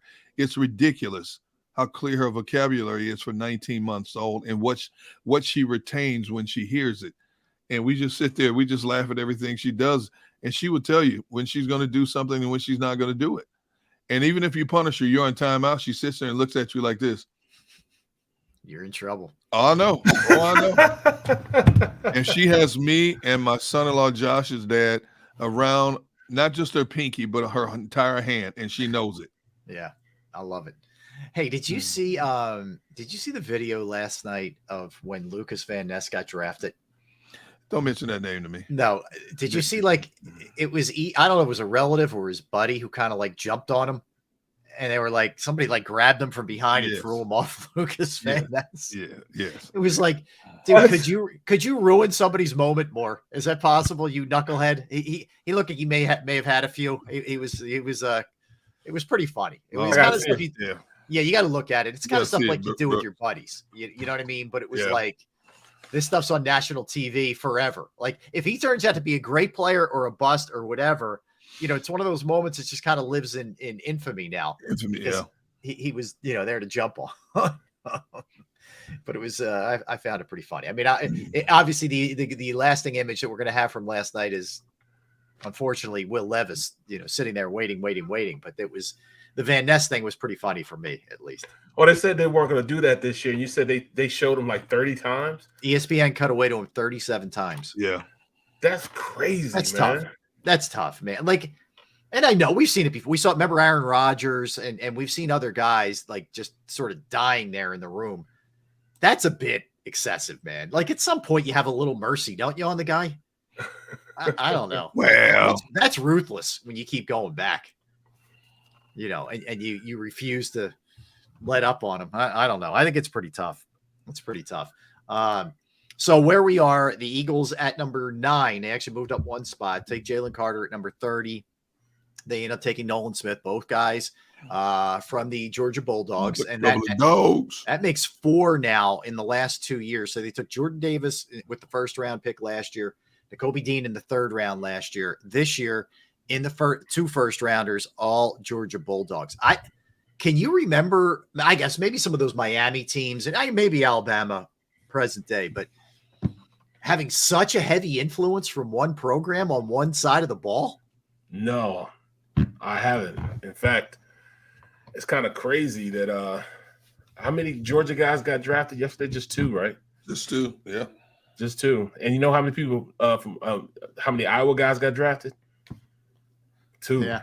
So it just seems a lot in a draft because we've been, predominantly drafting from Alabama and Georgia for the most part. But talking about dominance, why wouldn't you go pick the best players in the best conference in the nation? Yeah. It just seems like it's you should do that. So I'm so glad that Howie Roseman listened to his father-in-law when his father-in-law said, "Hey, how come you never go recruit those guys at them Alabama schools, the SEC conference, Georgia? How come you don't do that?" I was like, maybe you're right. He's been doing it ever since then. Yep. I want to know how Georgia supplanted Alabama in terms of being the best defense in America for the last 2 years. Yeah. What a job Kirby Smart's done. done. Amazing. Yeah. Wasn't Kirby Smart a defensive guy anyways? Yes. So he ran Alabama's defense. So he had those ties in Alabama anyways. So he's a great recruiter. Great recruiter. Hey, did you see this about Kevin Durant? No, what's that? Yeah, lifetime deal with Nike. Is that? Yeah, lifetime deal with Nike for apparel. What was it here? Apparel, footwear, community service, and philanthropic collaboration. What is a lifetime deal with Nike? You mean you're 90 years old, you still getting freebies from Nike? As long as you're living, I guess. Man, can you imagine that? Yeah, because I'm a big Nike fan. I just want a 1-year deal with Nike. That's all. Right. I remember I used to have a Nike deal, man, and I thought it was the best thing since sliced bread. I wouldn't get any money, but I had like 15 grand worth of merchandise. There you go. And it's funny, like my kids growing up, they hated Nike stuff. I had them on Nike everything, Nike tutus, all that stuff. Nike tutus. How do you hate the Nike swoosh? They hated Nike. And then when they grew up and I retired, they was like, "Dad, dang. Yeah. We hated that Nike stuff and it was all free and we ain't even want it. Now we want it." Mm-hmm. Now all that stuff, we could have had for free. I'm like, yup. Yeah. Man. Miss it when it's gone, man. Right. Always the way it works. That's for sure. Hey, Mel Kiper Jr. On the Eagles round 1 last night. He writes, "Wow, the rich get richer. Philadelphia moved up one spot, trading a Chicago 2024 4th round pick to get the number 1 overall prospect on my big board. The Eagles are going to reunite Carter with former Georgia teammate Jordan Davis. The 2 formed an outstanding interior duo in 2021. I love this pick. The team has the locker room leadership to make sure Carter stays on track and plays to his potential. Then the Eagles added another Bulldog late, getting my number 12th overall player at number 30. Smith missed half the year in 2022 because of a torn pectoral muscle, but he has rare physical tools. He flies off the edge. I thought he'd go much higher. Philly is putting together a defense filled with national champions. It also picked up linebacker Nakobe Dean last year. This is a great start for the Eagles." There you go. Well, I don't put too much solace in Mel Kiper, but he's right for once. He's right for once. It's funny with draft nicks like this, when they praise, I don't mean you, but I mean, we all do it. I do it too. When they praise what you do, we really take their word, for granted. But when it goes against, it's like, how many misses he had? He only had 3 picks right in the first round last year. That's the way we react that way with Pro Football Focus too. Like if they're singing somebody's praises, we'll quote them, and if they're not, we don't go anywhere near it. It's crazy the way that works. All right, so beyond that, we'll get back to the Eagles in a second. You guys ready to do a little birthday activity? We'll do some birthdays. Let's do it. All right. Let's start with the with Penelope Cruz, who is 40, Strong. Yes, very. 49. She all right. She all right. Yeah, not a huge fan. All right. Oh, I'm a big fan. I ain't gonna lie to you. She's married to what's his name from Cruz? No Country for Old Men. Javier Bardem. They're married. I can't remember. He's incredible in that movie, by the way. And No Country for Old Men, he's incredible as the bad guy. Bardem. Yeah. All right. So Jessica Alba, next Strong, up, very strong. continuing with the strongness, Yes. is 42 today. Bridget Moynihan, formerly Tom Brady's ex, is 52 Very today. strong too. Yes. Great genes there, for sure, with her and Tom. Yes. Oscar Schindler, made even more famous by the movie Schindler's List, 1908. He was born, and Margaret, the actress, Strong back in the day. very, very strong back in the day. 82 years young. I wanted to make sure I said back in the day because she's 82 now. Her day was a little while ago. It was a little while ago. It was several days ago.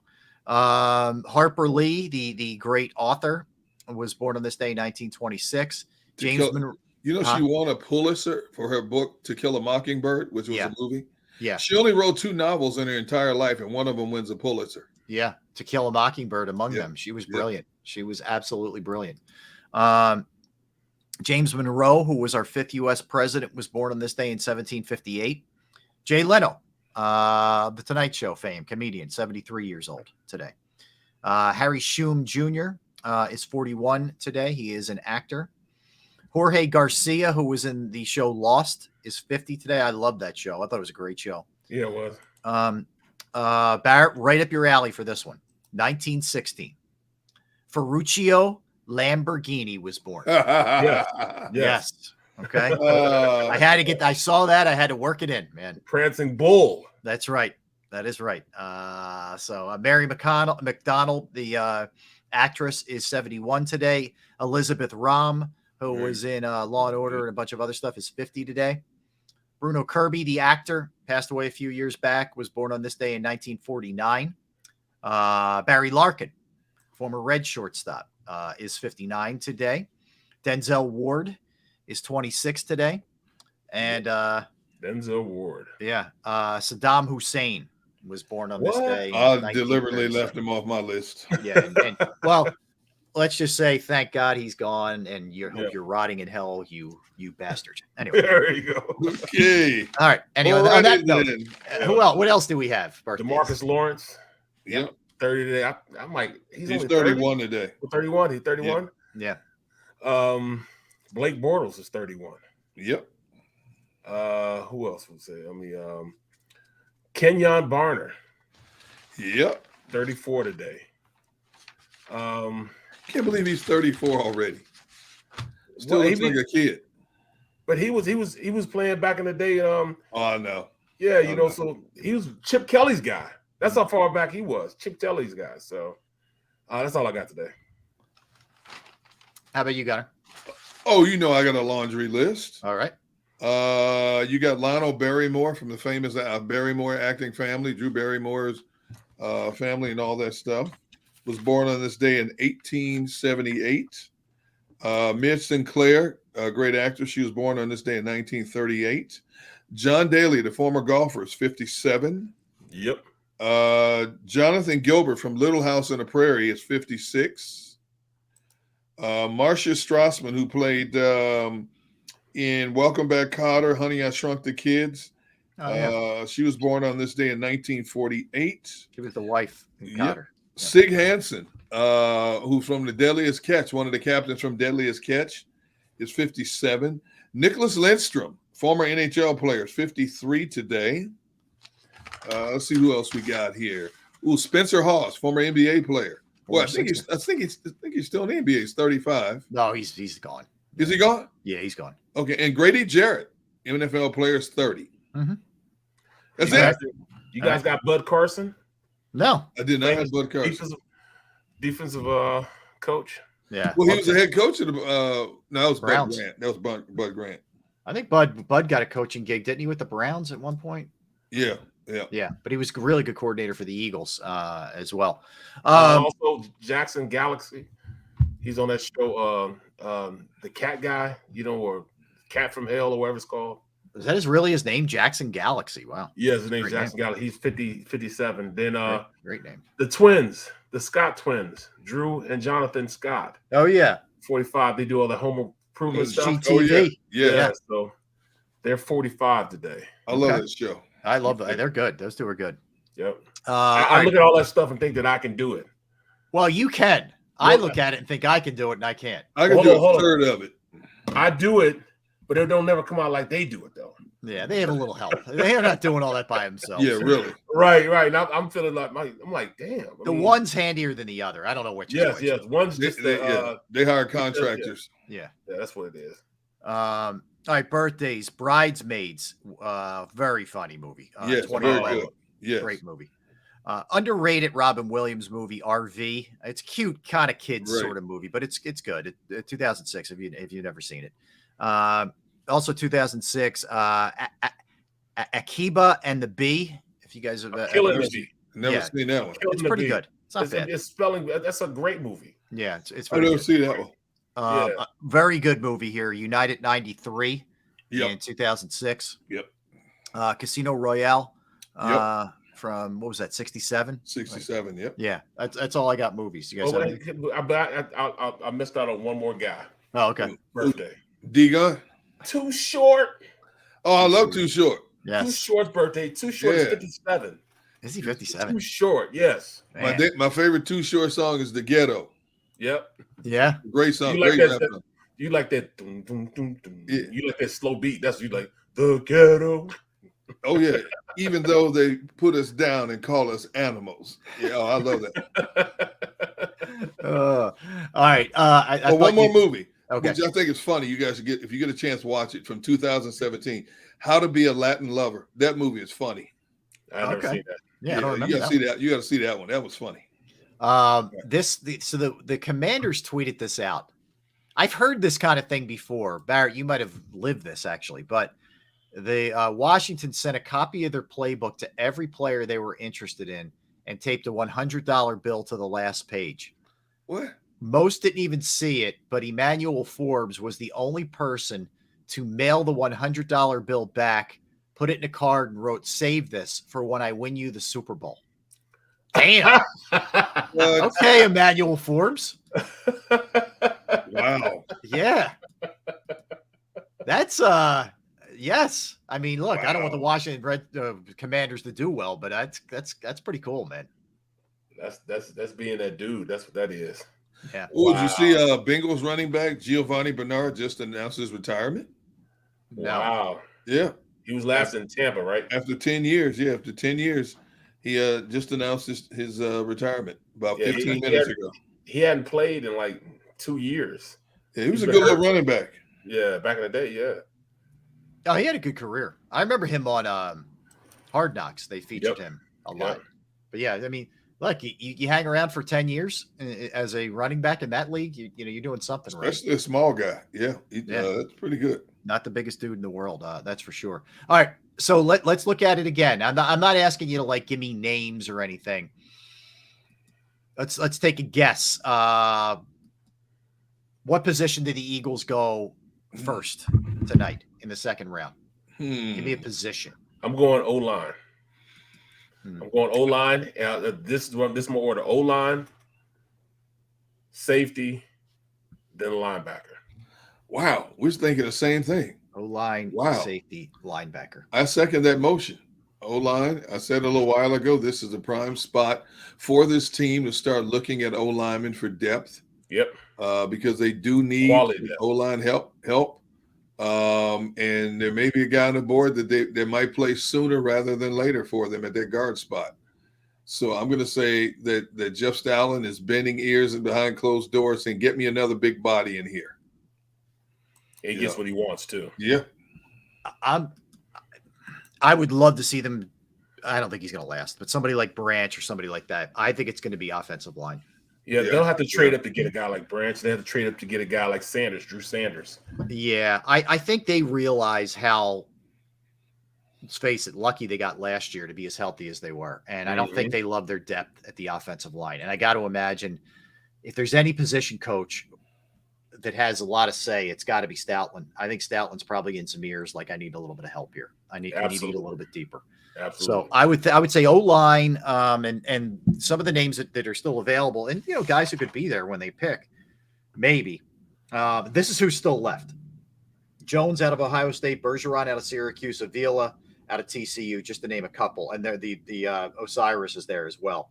But if they wanted to, they wanted to look defensive backs, Cam Smith is still there from South Carolina. Ringo was still there from Georgia. Joey Porter's still there from Penn State. Their corners, Branch, Sidney Brown, and Battle, they're all safeties. 2 Bamas and an Illinois there. Also, if you wanted to go receiver, Hyatt, Tillman, Scott from Cincinnati, Mims from Oklahoma are still there. If you wanted to go linebacker, Barrett just referenced one of them, Drew Sanders from Arkansas, Trent Simpson, from Clemson. Are probably like best available position wise. So, look, it was to say the least, it was eventful in the first round, and I'm sure this will be eventful too. So where they're picking tonight, you know what? Yeah, DJ Turner. Remember I just spoke about him. Don't forget him. 6 foot 180. Kid ran a 4.2 640 out of Michigan. Okay. All right. He's a slot hybrid type of cornerback. That's a good name. Well, in this day and age of finding cornerbacks to chase down these gazelles, I'm still shocked that Joey Porter sitting out there. That's one I just can't get over, that he slipped through the cracks in the first round. Feels like a perfect Pittsburgh fit, though. Yes, I know. That's a Mike Tomlin pick right there. Yep. I don't know if his pop still coaches there. Let me see if he still coaches there. Did you play with him, Barrett? Yeah, Joey's my dude. Yeah, and was he around? Was his son around a lot as a little guy? Yep, he was. Okay. Our kids played together a little bit. So there's some of the names. So what else do we have? The Phillies are in Houston taking on the Astros tonight. That's going to be a good one. Yeah, it's going to be a fun series. Nola's on the mound tonight. Yeah, Nola on the mound tonight. They go back to the where they played the World Series. Scene of the crime. They got a little revenge on their mind, you would think. But you go Nola, Wheeler, and then Falter in those 3 games. And then, of course, as we mentioned, there's really no update on Joel Embiid other than he's going to be wearing a brace likely. They don't play till Monday, so he still has a couple more days that they can, heal up. Yeah. But we'll see. They go Monday, Wednesday this week in Boston, and Boston last night defeated the Hawks, what turned out to be more of a sweat than it probably should have been. So maybe we saw that Boston's a little bit vulnerable, but only time will tell how that sets up. Sometimes it's just a matchup thing, and the Sixers don't necessarily match up really well with Boston, but we'll see if this year's different. But yeah, that's, and a lot of it's going to come down to the big fella and how healthy he is. If he's even close to right, it's going to make it for a very interesting series. That's for sure. All right. That's going to do it. I want to thank everybody hanging out with us in the chat section, everybody streaming, everybody listening. And remember, you can always go back and watch the show at any time. If you missed any moments, that's the beauty of our format here and what we do. You can go back to JAKIBsports.com, or you can go back to JAKIB Sports YouTube channel. And either way, just catch whatever you missed. We had Seth Joyner on a little bit earlier. He'd be a good guy to catch up on. During the week, we had some great guests. We had Brian Dawkins. We had Sal Palantonio. And, of course, our coverage from last night as well, our JAKIB Draft Special is there as well as things are unfolding in real time. All right. I want to thank Tone DeShields. Tone, excellent work all week, man. Way to go, Tone. Way to hold it together, man. Bro. Thank you, Tone. Bro. Yeah, and listen, don't go anywhere because the football discussion will continue, and you have the National Football Show with Dan Cilio. That'll be coming your way the next 3 hours. All right, that'll do it for us. We're back same time on Monday. Everybody, have a great weekend. Enjoy the draft. Enjoy everything else, and be safe. We'll talk to you Monday. Thanks. Go for the beers. Go for the cheers. Go for the hit and the hits. Go for the scene. Go for the screens. Go for the gallery. Go for the win. Go to Ocean.